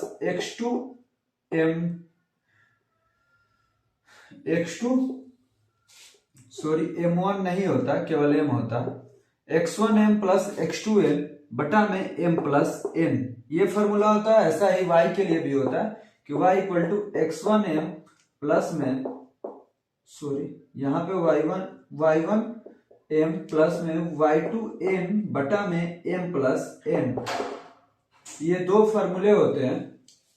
x के लिए क्या होता है, तो x1m प्लस में x2m बटा में m प्लस n। y के लिए होता है y बराबर y1m प्लस y2m बटा में m प्लस n। इन दोनों फॉर्मूलों को आइए हम लोग सॉल्व करते हैं। इनमें से किसी एक पे रख के आप पूरे प्रश्न को सॉल्व कर सकते हैं, आपका आंसर निकल जाएगा। दूसरे पर कब सॉल्व होता है, दूसरे पे यदि आपको चेक करना है कि हमारा आंसर सही है या नहीं है, दोनों से सेम ही आंसर आएगा। आइए x के जगह पे क्या रखना है, -4, तो x के जगह पे रखिए -4 बराबर में x1 के जगह पे क्या रखना है, -6, तो -6 और m हो जाएगा प्लस में x2 के जगह पे क्या रखना है, 3 रखना है, तो यहाँ पे हो जाएगा 3m बटा में क्या हो जाएगा, ये m प्लस n। अब मल्टीप्लाई कर दीजिए त्रियक, m से गुणा होगा -4m माइनस में 4n बराबर में -6m प्लस में 3n। यदि -6m इधर आएगा तो क्या होगा, +6m हो जाएगा, तो -4m प्लस 6m, और n को यदि उधर भेजेंगे तो क्या होगा, प्लस हो जाएगा, तो 3n प्लस में 4n। ये 6m में से 4m जाएगा, कितना बचेगा, 2m बचेगा, और इधर में 4 3 कितना हो जाएगा, 7n हो जाएगा। n को यदि इधर में नीचे में लाते हैं तो m बटा n हो जाएगा, और 7 उधर ही ना आने देते हैं और 2 उधर बटा में ले जाएंगे, तो 7/2 हो जाएगा। मतलब हमारा आंसर क्या होगा, m/n का मान आया है 7/2। यही हमारा हो गया आंसर, ये आपका करेक्ट सही हो गया। ये 2 ही नंबर का क्वेश्चन है, इसलिए एक ही से हम लोग प्रूव करेंगे। 4-5 नंबर का क्वेश्चन होता तब जाके दूसरे से भी हल करा के दिखाते कि m/n का मान यही आएगा। आपको जो अच्छा लगेगा उस पे आप रख करके कर सकते हैं, पहले पे या दूसरे पे, दोनों फॉर्मूले सेम है। x और y का मान दोनों का मान दिया हुआ है, इसलिए आप दोनों से निकाल सकते हैं। इस प्रकार हमारा 5वां प्रश्न कंप्लीट रूप से सॉल्व हो गया। अब हम चलते हैं अति लघु के लास्ट प्रश्न पे, प्रश्न संख्या 6 पे। अब हम सॉल्व करते हैं अपने 6वें प्रश्न को। देखिए क्या है, x और y में एक ऐसा संबंध ज्ञात कीजिए कि बिंदु x, y बिंदु 3,6 और -3,4 से समदूरस्थ हो। इसका मतलब ये है कि मान लीजिए कि ये 2 पॉइंट है A और B, मान लीजिए कि 2 पॉइंट है, ये एक रेखा है A और B, और कोई पॉइंट है कहीं पर जिसका पॉइंट है P। इस P से समदूरस्थ हो। इस P का निर्देशांक क्या दिया है, x, y दिया है, और A का निर्देशांक क्या दिया है, 3,6 दिया है। ये केवल मैं आपको समझने के लिए बता रहा हूं, ऐसा नहीं है कि A B P उसमें लिखा हुआ है। -3,4 किसका निर्देशांक है, इसका निर्देशांक है B का। अब दोनों से ये बिंदु समदूरस्थ हो, इसका मतलब ये है कि ये जितना दूरी होगा उतना ही दूर पर ये भी होगा। ये दोनों की दूरी D, डिस्टेंस दोनों की बराबर होगी। इसके लिए क्या करना होता है, एक दूरी वाला फॉर्मूला होता है। 2 बिंदुओं के बीच की दूरी निकालने के लिए निर्देशांक में एक फॉर्मूला होता है, उसी फॉर्मूले के आधार पे हम लोग इस प्रश्न को सॉल्व कर देंगे। तो आइए देखते हैं कैसे उस फॉर्मूले का, वो फॉर्मूला कौन सा होता है और कैसे उस पर सॉल्व किया जाता है। देखिए हल करते हैं। वो दूरी निकालने के लिए फॉर्मूला जो होता है d equal to distance equal to क्या होता है, अंडर रूट में x2 माइनस में x1 का होल स्क्वायर प्लस में y2 माइनस में y1 का होल स्क्वायर। अब ये y1 पहले रखिए या y2 बाद में रखिए या x1 पहले x2 बाद में रखिए, उससे कोई अंतर नहीं पड़ता क्योंकि ये स्क्वायर है, माइनस भी आएगा तो स्क्वायर होकर प्लस ही हो जाएगा। तो इसी फॉर्मूले पर सॉल्व होगा प्रश्न। आइए सॉल्व करते हैं। xy से एक बार इसकी दूरी एक बार इसकी दूरी, दोनों की दूरी क्या होगी, बराबर होगी। तो हम मान लेते हैं कि ये x2 वाला है और ये x1 वाला है। तो 3 माइनस x का होल स्क्वायर प्लस में क्या होगा, तो y2 माइनस y1 मतलब 6 माइनस y का होल स्क्वायर। ये किस में रहेगा, तो अंडर रूट में रहेगा। इक्वल टू में क्या होगा, तो इधर वाला भी हो जाएगा। क्या होगा, तो -3 माइनस x का होल स्क्वायर प्लस में 4 माइनस y का होल स्क्वायर। अब दोनों तरफ क्या करना होगा, अंडर रूट को हटाना है तो दोनों तरफ वर्ग कर दीजिए। दोनों तरफ वर्ग करने पर, दोनों तरफ वर्ग क्या करेंगे तो हट जाएगा, दोनों तरफ वर्ग करेंगे तो अंडर रूट हट जाएगा। 3 माइनस x का होल स्क्वायर प्लस में 6 माइनस y का होल स्क्वायर बराबर में -3 माइनस x का होल स्क्वायर प्लस में 4 माइनस y का होल स्क्वायर। अब इसको स्क्वायर वाले फॉर्मूले पे तोड़ दीजिए। 3 माइनस x मतलब ये हो जाएगा 9 प्लस में x स्क्वायर माइनस में 6s a माइनस b के होल स्क्वायर पे इसको मैंने तोड़ा है, प्लस 36 प्लस में y स्क्वायर माइनस में 12y बराबर, इधर भी तोड़िए a माइनस बी वाले फॉर्मूले, या a plus b a minus b जिस पे चाहे उस पे तोड़ सकते हैं। -3 का स्क्वायर 9 प्लस में x स्क्वायर, ये माइनस माइनस 2 बार है तो माइनस हम लोग किस पे तोड़ रहे हैं, माइनस वाले फॉर्मूले पे। तो a square plus b square minus 2ab, तो -2ab, a भी माइनस में है तो a का मान माइनस में ही रखेंगे, इसलिए ये मान प्लस में हो जाएगा। 3 दूनी 6 तो 6x प्लस में, अब इसको भी तोड़ रहे हैं तो 4 का स्क्वायर 16, ये हो गया प्लस y स्क्वायर माइनस में 8y, ये हो गया टोटली। अब इसमें जो भी कैंसिल होने वाला हो सबको कैंसिल कीजिए। x स्क्वायर से x स्क्वायर कैंसिल, 9 से 9 कैंसिल। अब आइए -6x, नहीं कैंसिल होगा क्योंकि दोनों का साइन अपोजिट है और बीच में इक्वल टू है तो नहीं कैंसिल होता है, सेम साइन रहेगा तभी कैंसिल होगा। अब 36 है, उधर 36 नहीं है, y स्क्वायर है उधर y स्क्वायर है, अब कुछ भी कैंसिल होने वाला नहीं है। तो x y सबको एक साइड लाते हैं और अंकों को दूसरे साइड छोड़ देंगे। -6x प्लस 6x को इधर लाते हैं तो -6x और -6x। 36 को उधर ले जाएंगे, ये -12y रहने देते हैं, y को उधर से लाते हैं, -8y को लाएंगे तो +8y बराबर में +16, इधर से +36 उधर जाएगा तो क्या हो जाएगा, -36 हो जाएगा। अब देखिए -6x -12x, ये माइनस प्लस माइनस तो -4y बराबर में -20, -4 से दोनों तरफ डिवाइड कर दीजिए तो क्या हो जाएगा, ये हो जाएगा 3x प्लस में y बराबर में 5, यही हमारा आंसर हो जाएगा। देखिए x और y में एक ऐसा संबंध ज्ञात कीजिए, तो x और y में यही संबंध है, 3x प्लस y बराबर 5। इस प्रकार हमारा अति लघु प्रश्न कंप्लीट रूप से सॉल्व होता है। अति लघु में जो 6 प्रश्न थे, 6 प्रश्न को हमने कंप्लीट रूप से सॉल्व कर लिया है। अब हम चलते हैं अपने लघुत्तरीय प्रश्न पे। लघुत्तरीय में टोटल आपके 5 क्वेश्चन होंगे, उन सभी को भी आज ही के वीडियो में हम लोग सॉल्व कर लेंगे। आइए अब हम चलते हैं अपने लघुत्तरीय प्रश्नों पे।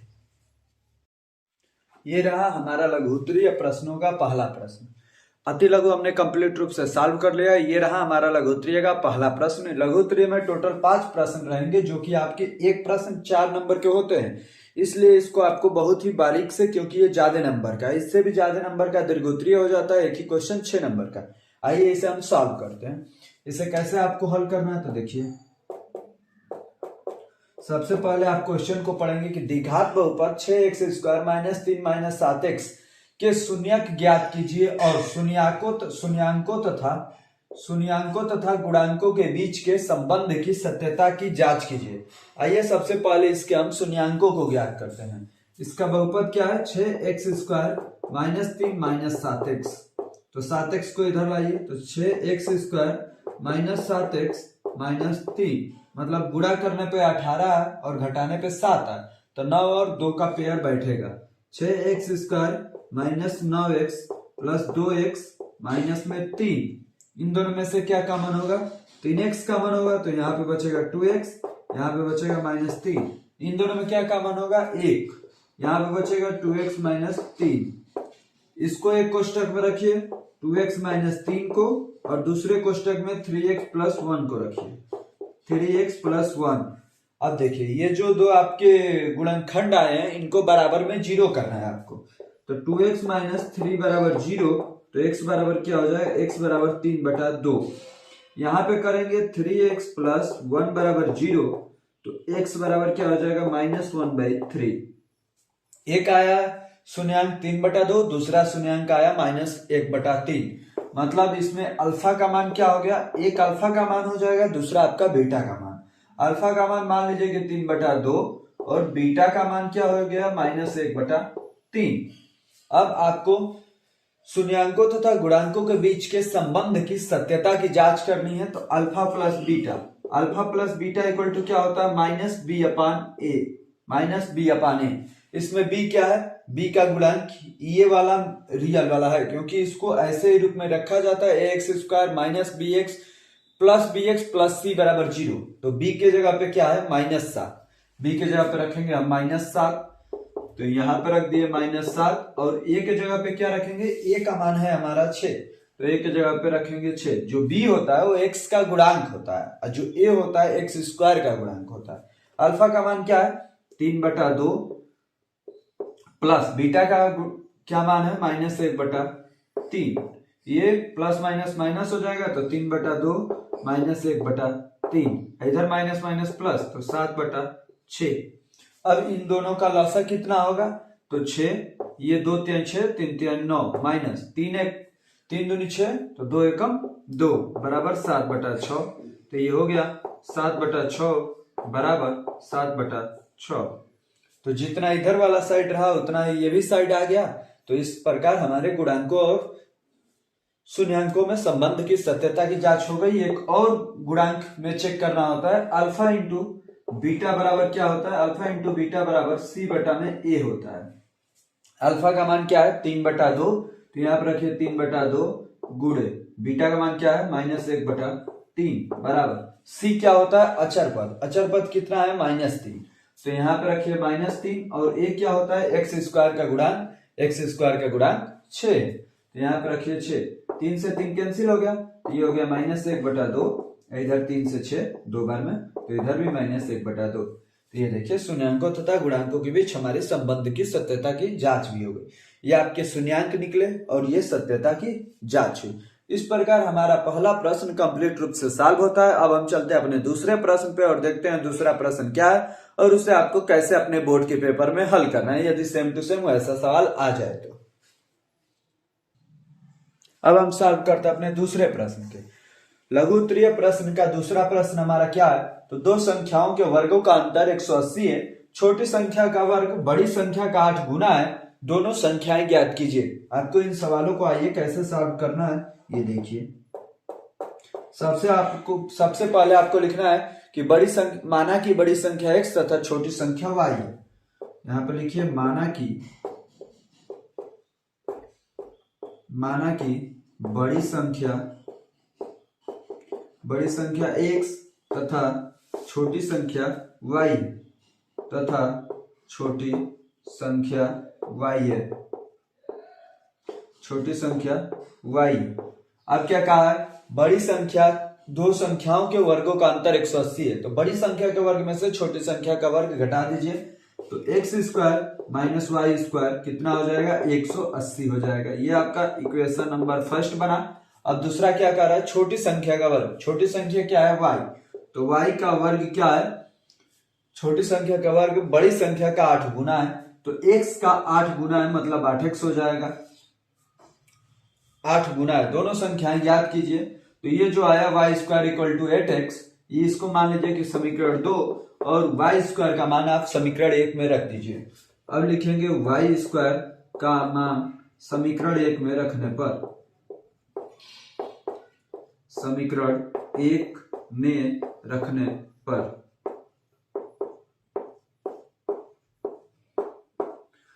पर समीकरण 1 क्या है, x square minus y square बराबर 180।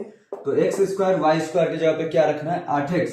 तो 8x बराबर में 180, 180 को इस साइड लाइए, तो x square minus 8x minus 180 बराबर में 0। अब मतलब गुणा करने पर 180 आए और घटाने पर 8 है, ऐसा कौन सा फैक्टर बनेगा, तो 18 दाम में 180 और 18 में से 10 गया 8 हो जाएगा। तो x square minus 18x plus 10x minus में 180 बराबर में 0। यहां से x का मन होगा तो यहां पे बचेगा x माइनस 18 और इधर में प्लस 10 का मन होगा तो यहां भी बचेगा x माइनस 18 बराबर में 0। अब इसको इधर में हल कर लीजिए, x माइनस 18 एक ब्रैकेट में और x प्लस 10 एक ब्रैकेट में, x माइनस 18 एक ब्रैकेट में और x प्लस 10 एक ब्रैकेट में बराबर में 0। x माइनस 18 बराबर 0, तो क्या हो जाएगा, x बराबर 18 और x प्लस 10 बराबर 0 होगा, तो x बराबर क्या हो जाएगा, माइनस 10। x के दो मान है, x बराबर 18 और x बराबर माइनस 10। अब देखिए किसी भी संख्या का वर्ग किसी संख्या के माइनस गुणज के बराबर नहीं हो सकता, y का कुछ भी मान होगा, लेकिन 8 10 में 80, माइनस 80 नहीं हो सकता, इसीलिए x का मान माइनस 10 असंभव है, x का मान 18 आपका परफेक्ट है। तो x इक्वल टू माइनस 10 असंभव मान है, असंभव लिख देंगे। तो x इक्वल टू क्या आपका सही है, 18। अब जो x का मान आया है यह आप समीकरण 2 में रख सकते हैं। x का मान समीकरण 2 में रखने पर, समीकरण 2 में रखने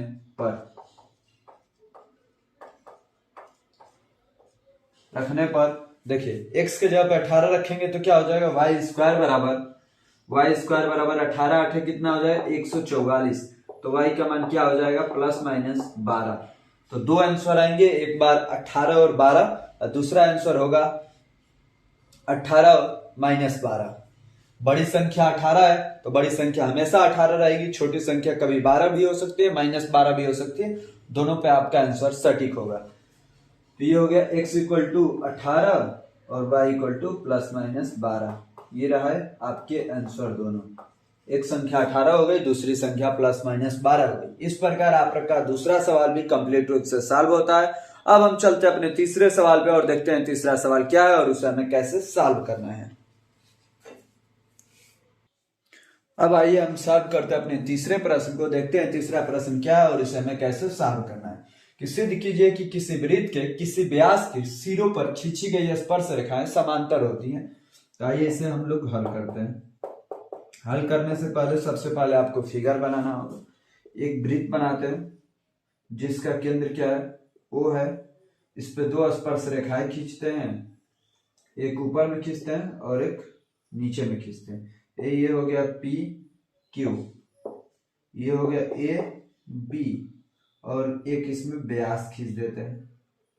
ये व्यास क्या है, तो व्यास आपका हो जाएगा, व्यास भी कुछ मान लीजिए, C और D मान लीजिए, C और D। अब इसको आइए हम लोग इसको सॉल्व करते हैं। देखिए आप लोगों ने एक प्रमेय पढ़ा होगा कि किसी भी त्रिज्या से स्पर्श रेखा पर, किसी भी त्रिज्या से यदि स्पर्श रेखा को मिलाया जाए तो त्रिज्या और स्पर्श रेखा के बीच कितने डिग्री का कोण बनता है, यहाँ पर आपका 90 डिग्री का कोण बनता है। त्रिज्या और स्पर्श रेखा के बीच कितने डिग्री का कोण बनता है, 90 डिग्री का कोण बनता है। तो सबसे पहले आप यही लिख लीजिए कि त्रिज्या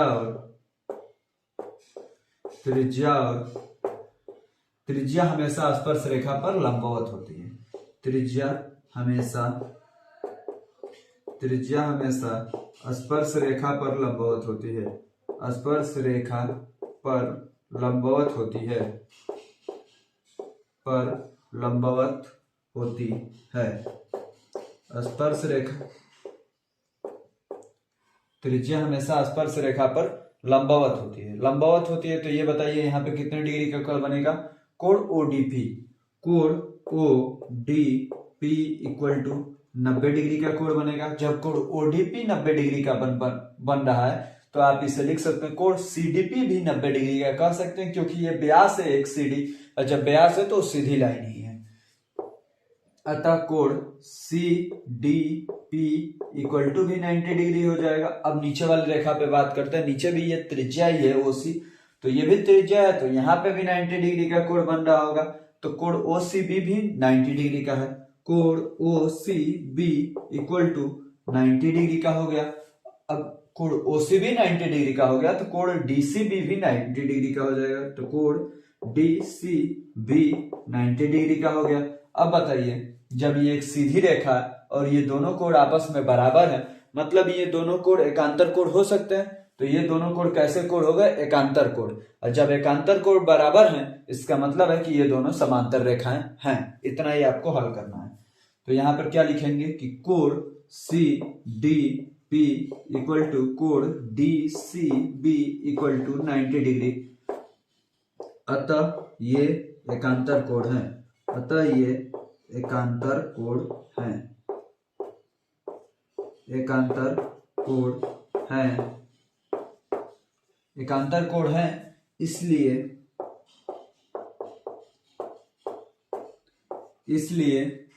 PQ समांतर हो जाएगा AB के। इसलिए PQ समांतर हो गया AB के। जब भी एकांतर कोण बराबर है, इसका मतलब है कि ये दोनों रेखाएं समांतर रेखाएं हैं। इस प्रकार आपका तीसरा प्रश्न भी, लघुत्तरीय प्रश्न का तीसरा प्रश्न भी कंप्लीट रूप से सॉल्व हो गया। अब हम चलते हैं अपने चौथे प्रश्न पे और देखते हैं चौथा प्रश्न क्या है और उसे हमें कैसे, यदि बोर्ड एग्जाम में उसी टाइप के सवाल आए तो कैसे उनको हमें सॉल्व करना है। आइए देखते हैं अपने चौथे प्रश्न को।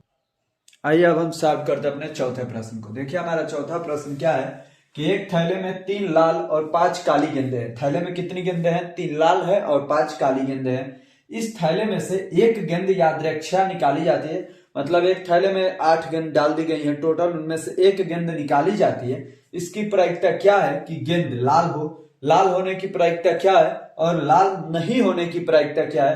तो आइए इसे हम हल करते हैं। कैसे ये हल होता है, सबसे पहले पहला करते हैं। तो प्रायिकता कैसे निकाली जाती है किसी भी चीज की? तो प्रायिकता ऐसे निकाली जाती है कि ऊपर में लिखा जाता है कुल संभावित घटनाएं और नीचे में लिखी जाती है कुल घटनाएं। तो आप पहले का आंसर हो जाएगा कितनी गेंदें लाल हैं, तो 3 गेंदें लाल हैं, और नीचे में टोटल गेंदों की संख्या, तो 3/8 हो जाएगा, 3/8। इसका आपको यदि फॉर्मूला लिखना होगा तो इसका फॉर्मूला भी लिख सकते हैं। प्रायिकता बराबर कुल संभावित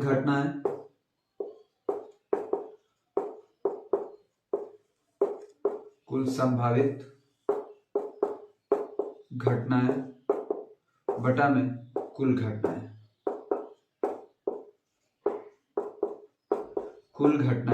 तो कुल संभावित घटनाएं कितनी है? तो 3 है। कुल घटनाएं कितनी है? टोटल कितनी गेंदें हैं? 8 गेंदें हैं। तो ये हो गया आपके पहले का आंसर। दूसरा जब सॉल्व करेंगे तो दूसरे में भी सेम फॉर्मूला लगेगा, और दूसरे का लाल नहीं हो तो कितनी गेंदें काली हैं? 5, तो 5/8 ये आंसर हो जाएगा, 5/8 ये दोनों। ये हो गया दूसरे का आंसर आपका, ये हो गया पहले का आंसर। इस प्रकार आपका चौथा प्रश्न भी कंप्लीट रूप से सॉल्व होता है। अब हम चलते हैं पांचवें प्रश्न में। सोच लीजिए प्रायिकता कितना इंपॉर्टेंट चैप्टर है आपके लिए, कि प्रायिकता का एक सवाल इतना कम लिखना है, फिर भी ये 4 नंबर का है, क्योंकि प्रायिकता ज्यादा लोगों को समझ में नहीं आती, इसलिए ये आपके लिए इंपॉर्टेंट चैप्टर है। अब हम चलते हैं पांचवें सवाल पे, लघुत्तरीय प्रश्न के लास्ट सवाल पे, क्योंकि लघुत्तरीय में 5 प्रश्न ही आपके बोर्ड एग्जाम में आएंगे। तो आइए अब हम सॉल्व करते हैं अपने पांचवें प्रश्न को। आइए अब हम सॉल्व करते हैं अपने पांचवें प्रश्न को। पांचवा प्रश्न क्या है? तो सिद्ध कीजिए कि किसी बाह्य बिंदु से किसी वृत्त पर खींची गई स्पर्श रेखाओं के बीच का कोण स्पर्श बिंदुओं को मिलाने वाले रेखाखंड द्वारा केंद्र पर अंतरित कोण का समपूरक होता है। तो इसे हम हल करते हैं। हल करने में सबसे पहले आपको फिगर बनाना होगा। फिगर कैसे बनेगा? तो ये देखिए, ये आपने एक वृत्त बना दिया, इसमें ये केंद्र हो गया O, और इससे 2 ये रेखाएं खींची गई हैं, 2 रेखाएं खींची गई हैं स्पर्श रेखाएं किसी बाह्य बिंदु से। ये बाह्य बिंदु मान लीजिए कि P है, जिससे 2 स्पर्श रेखाएं खींची गई हैं।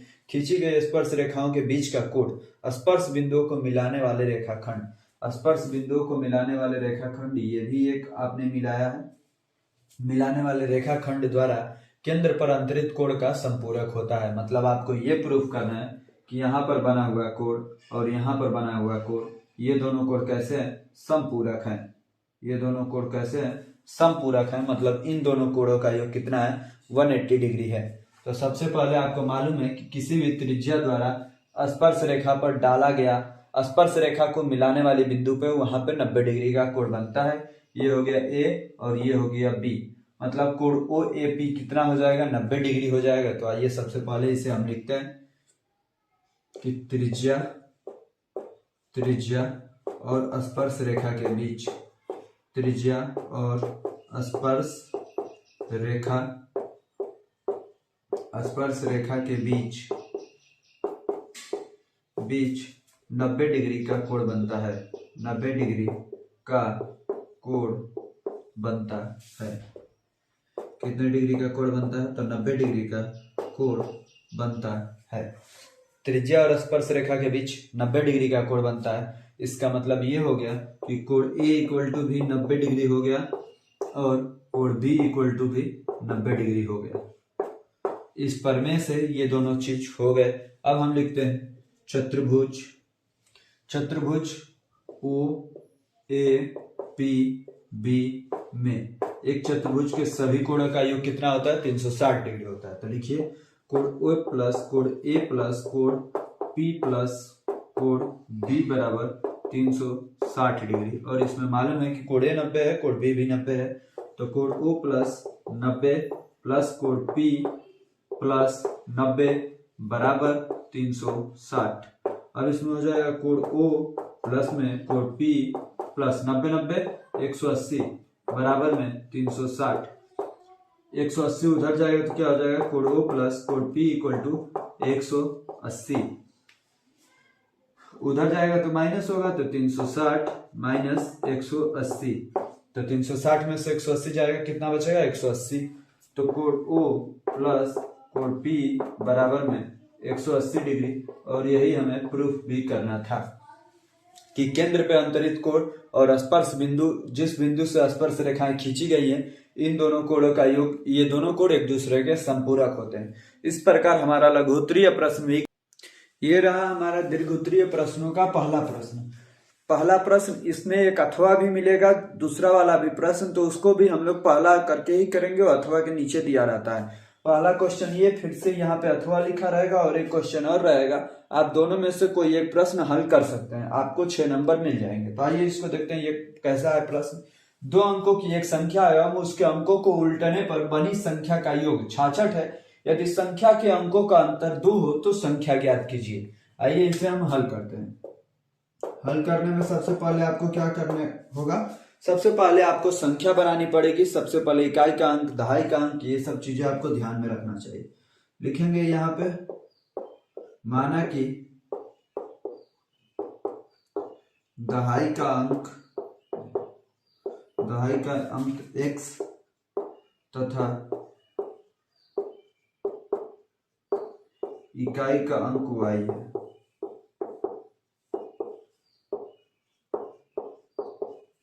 इकाई का अंक y है।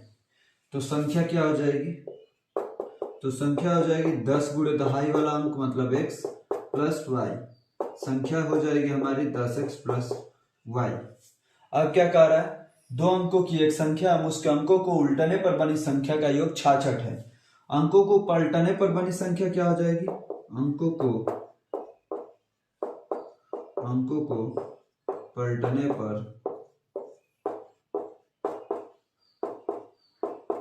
पर बनी संख्या इक्वल टू हो जाएगा 10y प्लस x। अब इसमें जो इकाई का अंक था वो हो जाएगा दहाई का अंक, 10y प्लस x। अब क्या कह रहा है? दोनों संख्याओं का योग कितना है? 66। तो अब हम करते हैं, प्रथम शर्तानुसार करते हैं। यहाँ पे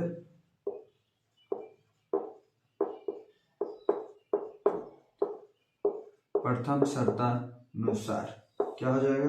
तो 10x plus y plus 10y plus x equal to 66। ये हो जाएगा आपका। दोनों संख्याओं का योग कितना है? 66। 10x प्लस x कितना हो जाएगा? 11x प्लस 10y और y 11y बराबर में 66। तो 11 से दोनों तरफ भागा देंगे तो क्या हो जाएगा, x प्लस वाई बराबर 6। ये हो जाएगा आपका समीकरण नंबर 1। अब जो द्वितीय शर्त है उसके अनुसार करते हैं, यदि संख्या के अंकों का अंतर 2 है तो करते हैं द्वितीय शर्तानुसार। द्वितीय शर्तानुसार संख्या के अंकों का अंतर 2 है, मतलब x minus y equal to कितना है, 2 है। ये हो गया समीकरण 2। अब समीकरण 1 हुआ, समीकरण 2 को हम लोग जोड़ देते हैं। समीकरण 1 हुआ, समीकरण 2 को जोड़ते हैं। समीकरण 1 प्लस समीकरण 2, समीकरण 1 और समीकरण 2 को जोड़ते हैं। x प्लस वाई बराबर 6 है और x माइनस वाई बराबर क्या है, 2 है। x प्लस वाई बराबर 6 है, x माइनस वाई बराबर 2 है। y से y कैंसिल हो गया, ये हो गया 2x बराबर में 8, तो x बराबर क्या हो गया, 4। अब x का मान किसी भी एक समीकरण में रख देंगे तो y का मान निकल जाएगा। x का मान समीकरण 1 में रखने पर, समीकरण 1 में रखने पर जब रखेंगे तो क्या हो जाएगा, y इक्वल टू 2 आ जाएगा। x के जगह पे 4 रखेंगे, 4 उधर जाएगा तो y इक्वल टू 2 हो जाएगा। तो संख्या क्या हमारी मिल गई, संख्या क्या थी, 10x प्लस वाई। तो 10x, 10 गुणे 4 कितना हो जाएगा, 40 और 2 42। तो ये हो गया आपका आंसर। संख्या कितनी आई, 42। तो पहले का आंसर क्या हो गया, पहले प्रश्न का आंसर हो गया 42। अब इसी प्रश्न में अथवा वाली जो कहानी है, आइए हम अथवा को भी कर लेते हैं। पहले प्रश्न में ही एक और प्रश्न मिलेगा, या तो आप इसको कीजिए या तो उसको कीजिए, जो आपको इजी लगेगा उसे कीजिएगा। हम आपको दोनों हल करके बता देते हैं। तो आइए अब हम देखते हैं पहले प्रश्न अथवा के बाद वाले प्रश्न को। अब हम सॉल्व करते हैं अपने पहले प्रश्न को, जो कि अथवा में दिया हुआ था। 5 वर्ष पूर्व नूरी की आयु सोनू की आयु की 3 गुनी थी। 10 वर्ष पश्चात नूरी की आयु सोनू की आयु की 2 गुनी हो जाएगी। नूरी और सोनू की आयु कितनी है, यह हमें बताना है। आइए इसे हम हल करते हैं। हल करने में आपको क्या करना, तो सबसे पहले दोनों की वर्तमान आयु आपको मान लेनी है। देखिए, माना कि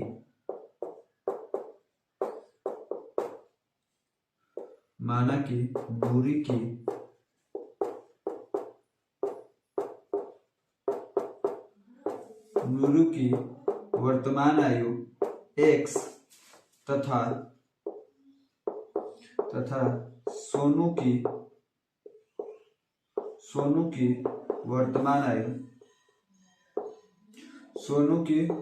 वर्तमान आयु y है। माना कि नूरी की वर्तमान आयु x तथा सोनू की वर्तमान आयु y है। अब आइए सबसे पहले हम लोग क्या करते हैं, 5 वर्ष पूर्व नूरी की आयु सोनू की आयु के 3 गुनी थी। तो सबसे पहले आप लिखेंगे प्रथम शर्तानुसार, मतलब जो पहली शर्त है वो हमें क्या बता रहा है उसके अकॉर्डिंग हल करेंगे। 5 वर्ष पूर्व, तो दोनों में से आप 5-5 वर्ष घटा लेंगे। x माइनस 5 कर दीजिए इक्वल टू में y माइनस 5 कर दीजिए। इधर कौन है, सोनू, इधर कौन है, नूरी।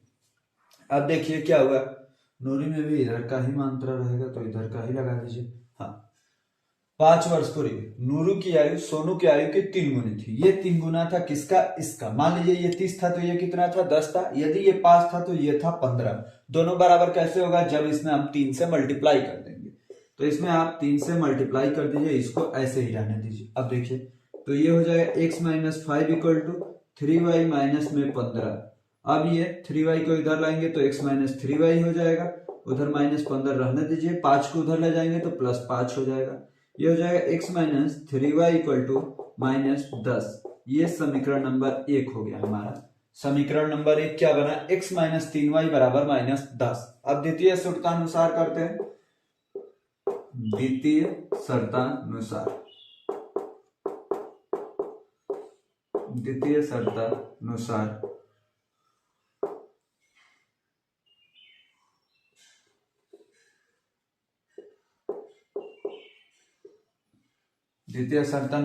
शर्त क्या कह रहा है, 10 वर्ष पश्चात, 10 वर्ष पश्चात के लिए दोनों में 10 जोड़ देना है। x + 10 = y + 10।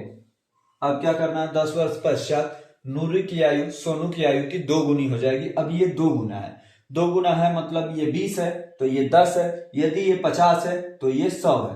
तो कैसे इक्वल होगा, जब इसमें 2 से मल्टीप्लाई कर देंगे तो ये हो जाएगा x + 10, इधर हो जाएगा 2y + 20। अब 2y को इधर लाएंगे तो हो जाएगा x - 2y, और उधर 10 को ले जाएंगे तो 20 - 10 हो जाएगा। तो x - 2y = क्या हो जाएगा, 10। ये बना समीकरण नंबर 2। अब देखिए दोनों को कटाना है तो आप x को कटा लीजिए, क्या लिखेंगे, समीकरण 1 से समीकरण 2 को घटाने पर समीकरण 1 माइनस समीकरण 2, समीकरण 1 माइनस समीकरण 2। अब देखिए क्या होगा, समीकरण x माइनस समीकरण 2 करेंगे तो हो जाएगा ये x, सबसे पहले इसको ऊपर में लिखिए तो x - 3y बराबर में हो जाएगा -10। उसके बाद से इसको लिख लीजिए x - 2y बराबर 10, x - 2y बराबर में 10। घटाना है मतलब साइन बदलेगा, ये माइनस ये प्लस, ये हो जाएगा माइनस। x से x कट गया, -3y और +2y कितना होगा, -y। तो ये हो गया -y, ये माइनस माइनस जुड़ जाएगा -20 हो जाएगा। माइनस से माइनस कैंसिल तो y = कितना आ गया, 20। अब y का मान आप जिस समीकरण में चाहें उस समीकरण में रख सकते हैं। आइए रख देते हैं समीकरण 2 में। समीकरण 2 आपको थोड़ा सा इजी लग रहा होगा। y का मान समीकरण 2 में रखने पर, y का मान समीकरण 2 में रखने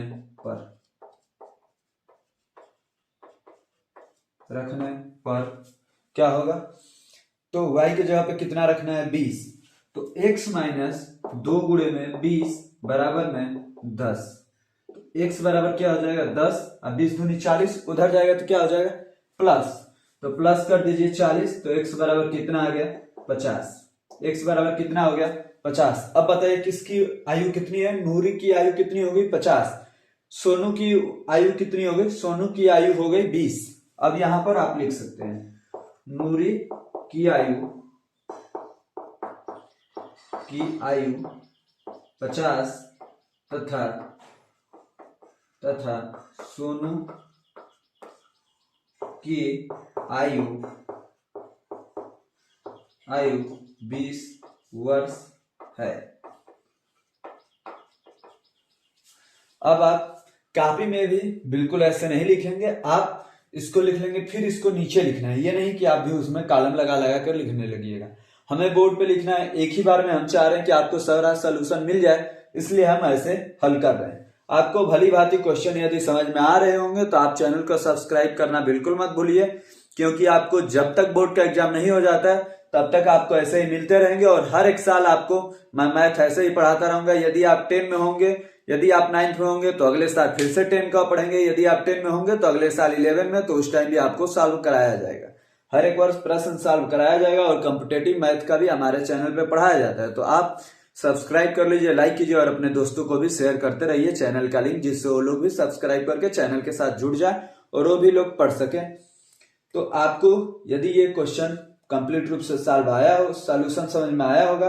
यदि आपको किसी चैप्टर में प्रॉब्लम हो तो उस चैप्टर का कमेंट बॉक्स में कमेंट कर सकते हैं। उस चैप्टर का जल्दी से जल्दी सॉल्यूशन मैं आपको वीडियो लाने का प्रयास करूंगा। अब चलिए, अब हम चलते हैं अपने दूसरे प्रश्न पे। पहला प्रश्न, क्योंकि पहले प्रश्न को हमने हल कर लिया, उसके अथवा वाले प्रश्न, ये अथवा वाला प्रश्न था तो इसे भी कंप्लीट रूप से सॉल्व कर लिया। अब हम चलते हैं अपने दूसरे प्रश्न पे। यदि आप इसके आंसर को रीचेक करना चाहें तो रीचेक भी कर सकते हैं। कैसे, ये देखिए, x के जगह पे यदि आप 50 रखते हैं और y की जगह पे 20, तो 20 या 60, 50 में से 60 गया तो -10 आएगा। देखिए सही है। यहां भी रख सकते हैं 50, अब 20 दूनी 40, 50 में से 40 गया 10, तो ये क्वेश्चन सही है। अब चलते हैं हम अपने दूसरे प्रश्न पे। आइए देखते हैं दूसरा प्रश्न क्या है और उसे हमें कैसे सॉल्व करना है।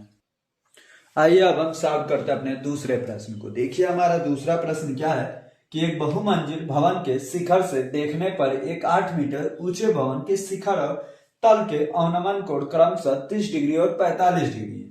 बहुमंजिल भवन की ऊंचाई और दो भवनों के बीच की दूरी ज्ञात कीजिए। आइए सबसे पहले इसका हम फिगर बनाने का प्रयास करते हैं। एक बहुमंजिल भवन, बहुमंजिल भवन मतलब भवन ऊंचा होगा क्योंकि बहुमंजिल है। के शिखर से देखने पर एक 8 मीटर ऊंचे भवन, एक और इस साइड में भवन है जिसकी ऊंचाई कितनी है 8 मीटर है।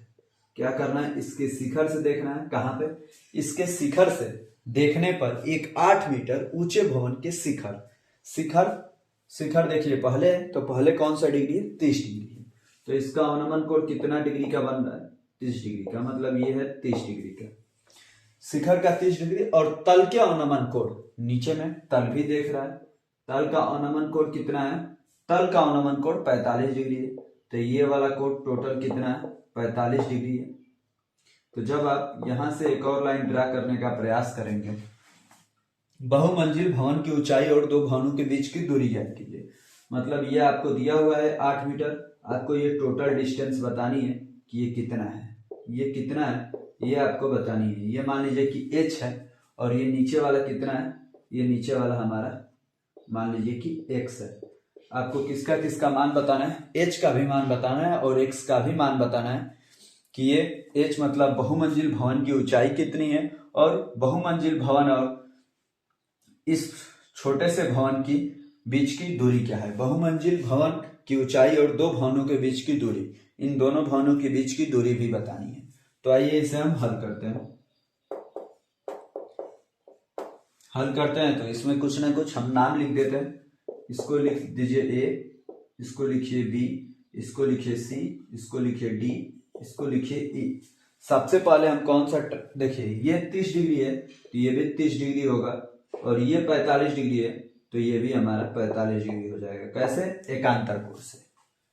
अब आइए इसे हम सॉल्व करते हैं। सबसे पहले कौन सा त्रिभुज लेते हैं, तो सबसे पहले हम त्रिभुज लेते हैं बड़ा वाला है, त्रिभुज ABC ले लेते हैं। त्रिभुज ABC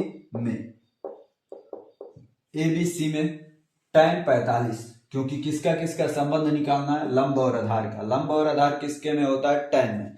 लाल बटा कक्का के थ्रू tan में ही लंब बटा आधार होता है।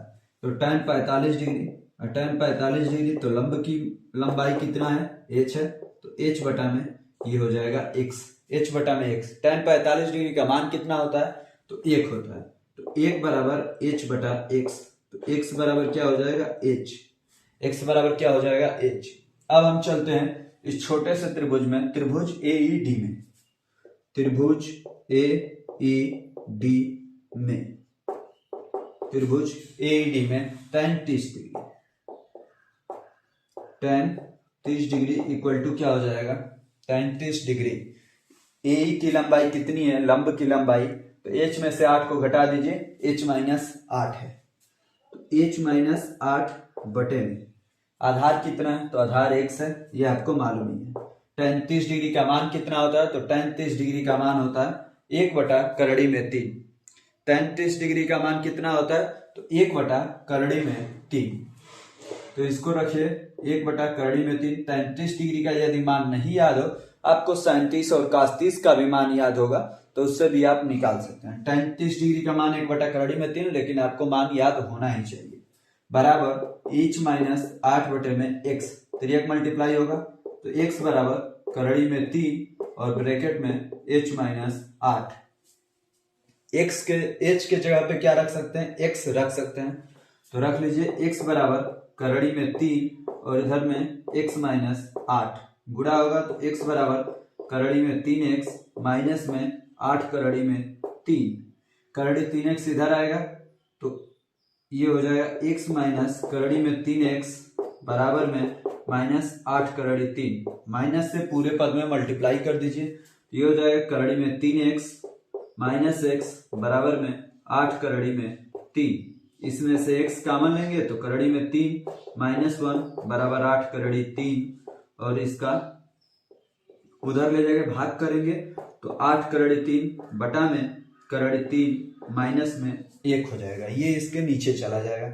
जब नीचे चला गया तो अब हर का परमेयीकरण कर दीजिए, तो x बराबर ये हो जाएगा 8 करड़ी 3 और ऊपर में करड़ी 3 प्लस में 1 बटे में क्या हो जाएगा, करड़ी 3 माइनस 1 और करड़ी 3 प्लस 1 हो जाएगा। करड़ी में 3 माइनस 1 और करड़ी में 3 प्लस 1, तो a minus b, a plus b के फॉर्मूले से a square minus b square, करोड़ी 3 का स्क्वायर 3 और 1 का स्क्वायर 1, 3 में से 1 गया 2 हो जाएगा। तो x बराबर 8 करोड़ी 3 और इधर करोड़ी 3 प्लस 1 बटे में 2, तो x बराबर 4 करोड़ी 3 और इधर में करोड़ी 3 प्लस में 1, ये हो जाएगा। ये आपकी क्या हुई, दोनों भवनों के बीच की दूरी। एक आंसर ये हो गया आपका दोनों भवनों के बीच की दूरी। अब h बराबर x भी है तो h क्या हो जाएगा, h बराबर हो जाएगा, h बराबर भी यही होगा 4 करोड़ी 3 और करोड़ी 3 प्लस में 1, ये भी आपका वही हो जाएगा। h बराबर 4 करोड़ी 3 प्लस 1 और x बराबर भी h करोड़ी 3 प्लस 1। ये रहा आपका दूसरे प्रश्न का आंसर। दोनों चीज सेम है, भवन की ऊंचाई, बहुमंजिल भवन की ऊंचाई और दोनों भवनों के बीच की दूरी, दोनों चीज सेम है। इस प्रकार हमारा दूसरा प्रश्न कंप्लीट रूप से सॉल्व होता है। यह आपका ऊंचाई और दूरी का सवाल था। अब हम चलते हैं इसके अथवा वाले प्रश्न को। अथवा वाले प्रश्न को भी हम लोग सॉल्व कर लेते हैं। आइए देखते हैं अथवा वाले प्रश्न को। अब हम दूसरे प्रश्न के अपने अथवा वाले प्रश्न को सॉल्व कर लेते हैं। क्या है प्रश्न, भूमि के एक बिंदु P से एक 10 मीटर ऊंचे भवन के शिखर का उन्नयन कोण 30 डिग्री है। भवन के शिखर पर एक ध्वज को लहराया गया है और P से ध्वज के शिखर का उन्नयन कोण 45 डिग्री है। ध्वज दंड की लंबाई और बिंदु P से भवन की दूरी ज्ञात कीजिए। तो आइए इसको हम सॉल्व करते हैं। क्या है, भूमि के एक बिंदु P से, कोई एक बिंदु है जो क्या है P है, P से एक 10 मीटर ऊंचे भवन के शिखर का, P से कुछ दूरी पर एक 10 मीटर ऊंचा भवन है। कितना ऊंचा है, 10 मीटर ऊंचा भवन है। भवन के शिखर का उन्नयन कोण 30 डिग्री है। भवन के शिखर का उन्नयन कोण कितना डिग्री है, 30 डिग्री है, ये वाला मान। भवन के शिखर पर एक ध्वज को लहराया गया है। भवन के शिखर पर एक ध्वज भी लगाया गया है, एक ध्वज लहराया गया है, ध्वज को लहराया गया है और P से ध्वज के शिखर का उन्नयन कोण 45 डिग्री और P से ध्वज के शिखर का उन्नयन कोण कितना डिग्री है, 45 डिग्री है। ये वाला पूरा मान 45 डिग्री है। भवन के शिखर पर एक ध्वज को लहराया गया है और P से ध्वज के शिखर का उन्नयन कोण 45 डिग्री है। ध्वज दंड की लंबाई, मतलब इसकी लंबाई ध्वज दंड की, ये वाली लंबाई कितनी है, मान लीजिए कि h है और बिंदु P से भवन की दूरी ज्ञात कीजिए। ये मान लीजिए कि x है। आपको x और h का मान बताना है। आइए इसे हम हल करते हैं। कैसे ये हल होगा, ये देखिए हल। जैसे आपने पिछले सवाल को हल किया था वैसे ही ये भी सवाल हल होगा। सबसे पहले आप tan 45 वाले मान को ले लीजिए, मतलब बड़े वाले त्रिभुज को, इसमें भी नाम दे दीजिए, a b p है, यहाँ पे c लिख दीजिए। तो सबसे पहले आप त्रिभुज ABP को लीजिए। त्रिभुज ABP में, त्रिभुज ABP में tan 45 डिग्री बराबर क्या हो जाएगा, tan 45 डिग्री बराबर AB बटा BP। तो tan 45 डिग्री का मान 1, AB का मान कितना है h प्लस 10, BP का मान कितना है x, तो x बराबर h प्लस 10 हो जाएगा। ये हो गया आपका x का मान। अब चलिए दूसरे वाले त्रिभुज में, दूसरा त्रिभुज मतलब कौन सा त्रिभुज लेंगे, त्रिभुज CBP में। त्रिभुज CBP में, त्रिभुज CBP में tan 30 डिग्री बराबर, tan 30 डिग्री बराबर CB बटा BP, सॉरी tan 30 डिग्री बराबर CB बटा BP हो जाएगा। अब tan 30 डिग्री का मान कितना होता है, तो tan 30 डिग्री का मान होता है 1 बटा करोड़ी में 3 और CB का मान कितना है 10 और BP का मान कितना है तो x है, तो x इधर जाएगा तो x बराबर कितना आ गया 10 करोड़ी 3। करोड़ी 3 का मान दिया हुआ है तो करोड़ी 3 की जगह पे ये वाला मान रख लीजिए। तो x बराबर 10 गुणे में 1.732 बराबर क्या हो जाएगा 17.32 मीटर, क्योंकि मीटर में ही दिया हुआ है 10 मीटर। तो भवन और बिंदु P के बीच की दूरी कितनी हो गई 17.32 मीटर। ये आपका एक आंसर होगा। अब x का मान इस वाले समीकरण में आप रख सकते हैं, तो x के जगह पे रखिए, इसे समीकरण 1 कर दीजिए x का मान समीकरण 1 में रखने पर, x का मान समीकरण 1 में रखने पर, समीकरण 1 में रखने पर, समीकरण 1 क्या है, x बराबर h प्लस 10, x की जगह पे रखिए 17.32 बराबर h प्लस 10।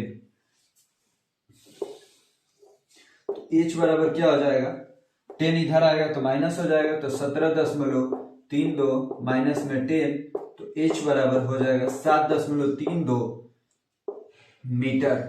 ये हो जाएगी किसकी लंबाई, भवन के ऊपर लगे हुए ध्वज दंड की लंबाई हो जाएगी h बराबर 7.32, झंडे की लंबाई हो जाएगी 7.32 और भवन और बिंदु P के बीच की दूरी हो जाएगी 17.32 मीटर।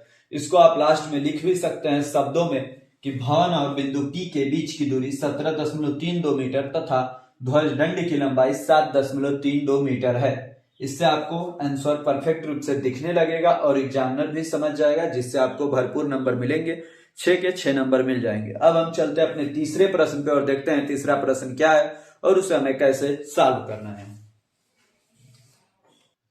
आइए अब हम सॉल्व करते हैं अपने तीसरे प्रश्न को।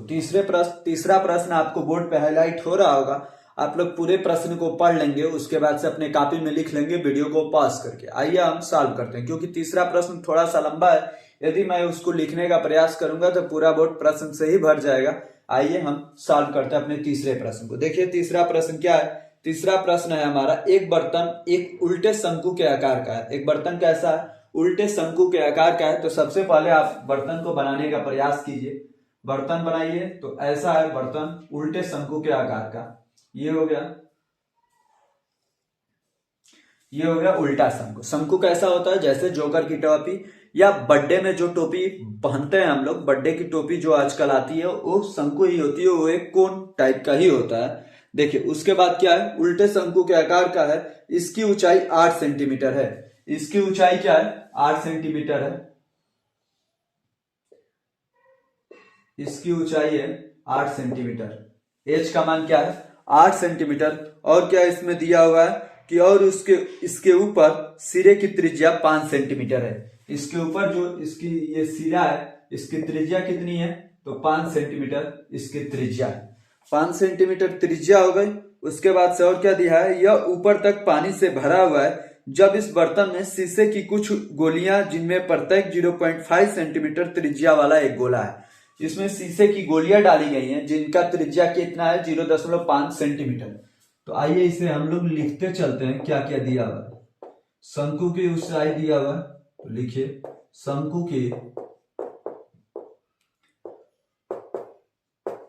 शंकु की ऊंचाई बराबर कितना दिया हुआ है, तो 8 सेंटीमीटर। फिर से क्या दिया है, शंकु की त्रिज्या, शंकु की त्रिज्या दिया हुआ है 5 सेंटीमीटर। फिर से जो शीशे की गोली डालाई जा रही है, गोला का त्रिज्या कितना है, गोले का त्रिज्या है 0.5 सेंटीमीटर, 0.5 सेंटीमीटर। और क्या दिया हुआ है, गोले की त्रिज्या 0.5 सेंटीमीटर, त्रिज्या वाला एक गोला है, डाली जाती है तो इसमें से भरे हुए पानी का 1/4 भाग बाहर निकल जाता है। बर्तन में डाली गई शीशे की गोलियों की संख्या ज्ञात कीजिए। 1/4 भाग बाहर निकल जाता है। तो सबसे पहले आप इस शंकु का आयतन निकाल लीजिए। तो आइए हम निकालते हैं शंकु का आयतन। शंकु का आयतन, शंकु का आयतन का फॉर्मूला क्या होता है, तो 1/3 पाई r स्क्वायर h। ये किसका फॉर्मूला होता है, शंकु के आयतन का। अब इसमें आपको मान रखते जाना है, 1/3 पाई को पाई ही रहने दीजिए, क्योंकि लास्ट में आपको समझ में आ जाएगा कि पाई ही क्यों रखा गया। r स्क्वायर, तो r स्क्वायर, r का मान क्या है 5, तो यहाँ पे 5 का स्क्वायर कीजिए, इंटू में 8 कीजिए, क्योंकि ऊंचाई कितनी है 8 है। तो 5 का स्क्वायर 25, 25 8 है 200, तो 200/3 पाई।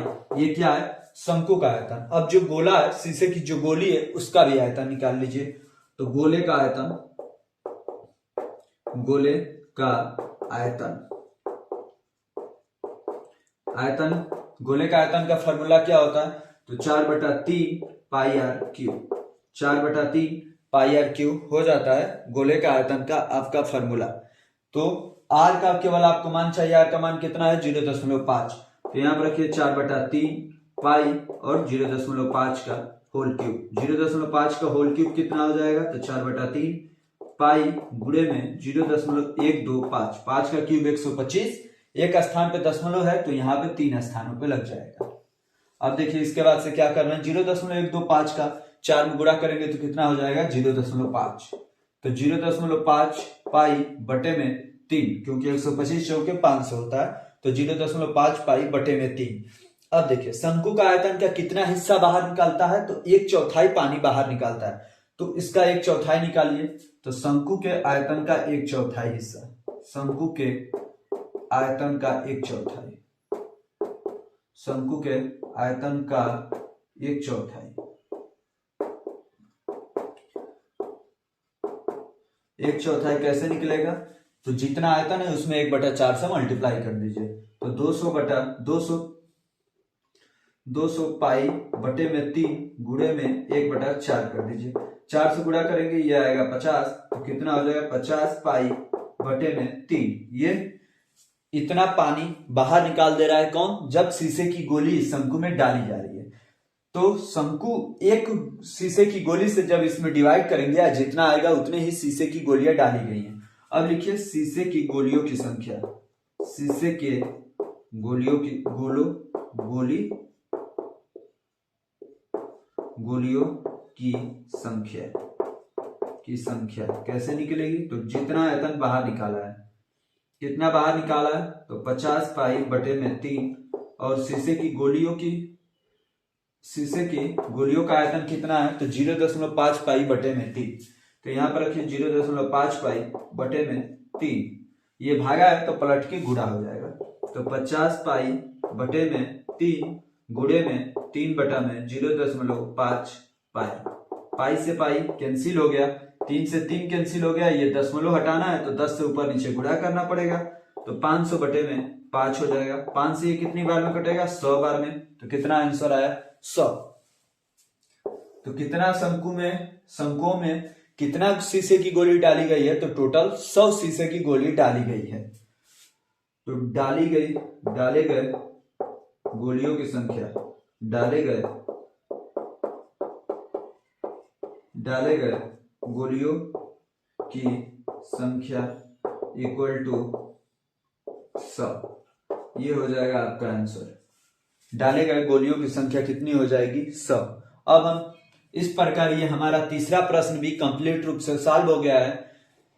इसमें आपको क्या क्या याद होनी चाहिए, तो शंकु का आयतन और शीशे की गोलियों का आयतन, कि गोलों का आयतन का फॉर्मूला क्या होता है, शंकु का आयतन का। यदि आपको बेलन के आयतन का फॉर्मूला याद है तो शंकु का आयतन का भी फॉर्मूला याद हो जाएगा। बेलन का आयतन कितना होता है, पाई आर स्क्वायर एच। एक बेलन में 3 शंकु होते हैं, इसलिए शंकु का आयतन क्या हो जाता है 1/3, 3 से केवल भागा देना होता है बेलन के आयतन में। गोले का कैसा निकलता है, तो यदि आपको एक वृत्त का क्षेत्रफल याद है पाई आर स्क्वायर, तो उसमें एक आर से मल्टीप्लाई करना होता है और 4/3 करना होता है, 4/3 पाई आर क्यू हो जाएगा। इस प्रकार हमारा तीसरा प्रश्न कंप्लीट रूप से सॉल्व होता है। अब तीसरे प्रश्न का ही जो अथवा वाला प्रश्न है उस पे चलते हैं और उस प्रश्न को भी हम लोग हल कर लेते हैं। आइए देखते हैं उस प्रश्न को। आइए अब हम सॉल्व करते हैं अथवा वाले प्रश्न को। अथवा वाला प्रश्न भी आपको बोर्ड पे हाईलाइट हो रहा होगा कि अथवा वाले प्रश्न कौन सा है। अथवा वाला प्रश्न भी थोड़ा सा बड़ा है, इसीलिए मैंने इसको साइड में हाईलाइट कर दिया। आप वीडियो को पॉज कर सकते हैं और पूरे क्वेश्चन को समझ सकते हैं और अपने कॉपी में लिख भी सकते हैं। अब आइए इसको हम सॉल्व करते हैं। देखिए हमारा प्रश्न क्या है, एक गोलाकार कांच के बर्तन की एक बेलन के आकार की गर्दन है जिसकी लंबाई 8 सेंटीमीटर है और व्यास 2 सेंटीमीटर है, जबकि गोलाकार भाग का व्यास 8.5 सेंटीमीटर है। इसमें भरे जा सकने वाले पानी की मात्रा मापकर एक बच्चे ने यह ज्ञात किया कि इस बर्तन का आयतन 345 वर्ग सेंटीमीटर है। जांच कीजिए कि इस बच्चे का उत्तर सही है या नहीं, यह मानते हुए कि उपरोक्त मापन आंतरिक मापन है। पाई इक्वल टू 3.14 है। तो आयतन इसने वर्ग सेंटीमीटर में निकाला है। आइए इसको हम सॉल्व करते हैं। आयतन वर्ग सेंटीमीटर में नहीं, वर्ग घन सेंटीमीटर में निकलता है, इसीलिए इसका तो आंसर ऐसे ही गलत है। आइए हम देखते हैं कि मापन अंकों में भी गलत है या नहीं है। तो सबसे पहले आप एक गोला बनाइए, और गोले के ऊपर बेलन को लगा दीजिए। यहां पे लग गया एक बेलन, ये क्या है आपका बेलन है, ये एक नीचे में गोला है। क्या किया दिया हुआ है, सबसे पहले उसे हम लिख लेते हैं। क्या दिया है, जिसकी लंबाई 8 सेंटीमीटर है। बेलन की लंबाई कितनी है, 8 सेंटीमीटर है, तो इसे आप लिखिए बेलन की लंबाई इक्वल टू 8 सेंटीमीटर। बेलन की लंबाई 8 सेंटीमीटर है। उसके बाद से और क्या दिया, और व्यास 2 सेंटीमीटर। व्यास 2 सेंटीमीटर है तो बेलन की त्रिज्या, व्यास 2 सेंटीमीटर है तो त्रिज्या कितनी हो जाएगी, त्रिज्या 1 सेंटीमीटर हो जाएगी। तो त्रिज्या लिख लीजिए 1 सेंटीमीटर। उसके बाद से और क्या दिया है, और जबकि गोलाकार भाग का व्यास 8.5 सेंटीमीटर है, तो गोले की त्रिज्या कितनी है, गोले की त्रिज्या 8.5/2 करेंगे तो कितना हो जाएगी, 4.25 सेंटीमीटर, ये हो जाएगा 4.25 सेंटीमीटर। अब उसके आगे क्या दिया, इसमें भरे जा सकने वाले पानी की मात्रा माप कर एक बच्चे ने यह ज्ञात किया। अब आइए इसमें हम भरे जा सकने वाले पानी की मात्रा ज्ञात करते हैं। सबसे पहले आपको दोनों का आयतन निकालना पड़ेगा, दोनों को जोड़ देंगे तो आपका भरे जा सकने वाले पानी का आयतन निकल जाएगा। आइए इसे हम सॉल्व करते हैं। ये तो हमें दिया हुआ था वो, अब क्या निकालना है हमें, ये दिया हुआ है, ये ज्ञात है। अब हमें ज्ञात जो करना है, ज्ञात करना है, क्या ज्ञात करना है, तो आयतन, पूरे का आयतन हमें निकालना है कि कितना इसका आयतन है। आइए अब इसे हम हल करते हैं कितना इसका आंसर होगा। सबसे पहले आप किसका आयतन निकाल लीजिए, बेलन का आयतन निकाल लीजिए। बेलन का आयतन, बेलन का आयतन का फॉर्मूला क्या होता है, तो pi r square h, pi r square H.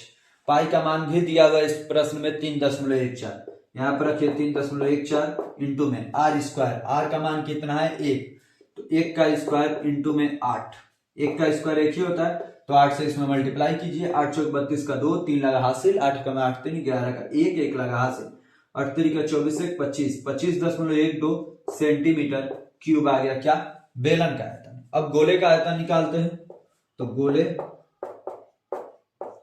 का आयतन, गोले का आयतन का फॉर्मूला क्या होता है, तो 4/3 पाई आर क्यूब, तो 4/3 पाई की जगह पे 3.14 और आर के जगह पे 4.25 का होल क्यूब। जब आप इस पूरे को मल्टीप्लाई करेंगे तो इसका मान आता है 321.4, कितना आ गया, 321.4। अब आपको दोनों का योग कर देना है तो आपको निकल जाएगा पूरी आकृति का आयतन। अब लिखिए कुल आयतन, कुल आयतन बराबर बेलन का आयतन प्लस गोले का आयतन, प्लस गोले का आयतन। बेलन का आयतन कितना है, तो बेलन का आयतन है 25.12, तो यहाँ पे लिखिए 25.12 प्लस में 321.4, दोनों को जोड़ेंगे तो ये 2 4 1 5 321 और 25 46, तो 346.52 सेंटीमीटर क्यूब। और लड़के ने कितना निकाला था, तो आइए उसको भी देख लेते हैं। लड़का निकाला था 345 वर्ग सेंटीमीटर, हमारा कितना निकला है 346.52 घन सेंटीमीटर। तो जांच कीजिए कि उस बच्चे का उत्तर सही है या नहीं, या मानते हुए कि उपरोक्त मापन आंतरिक मापन है। तो बच्चे का उत्तर क्या है, गलत है, तो यहां पर लिख देंगे आप बच्चे का उत्तर गलत है, गलत है। सही उत्तर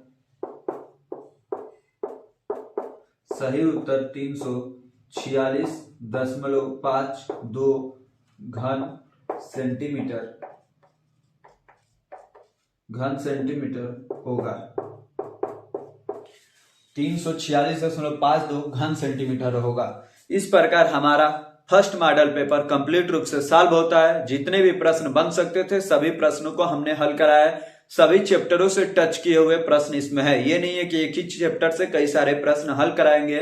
इसमें आपके पहले चैप्टर से लेकर के अंत वाले चैप्टर तक आपको सभी सवाल इस मॉडल पेपर में मिल जाएंगे। यदि फिर भी आपको किसी चैप्टर में प्रॉब्लम हो तो आज आप उस चैप्टर को कमेंट बॉक्स में कमेंट कर सकते हैं, जिसको मैं जल्दी से जल्दी आपका रिप्लाई देने का प्रयास करूंगा।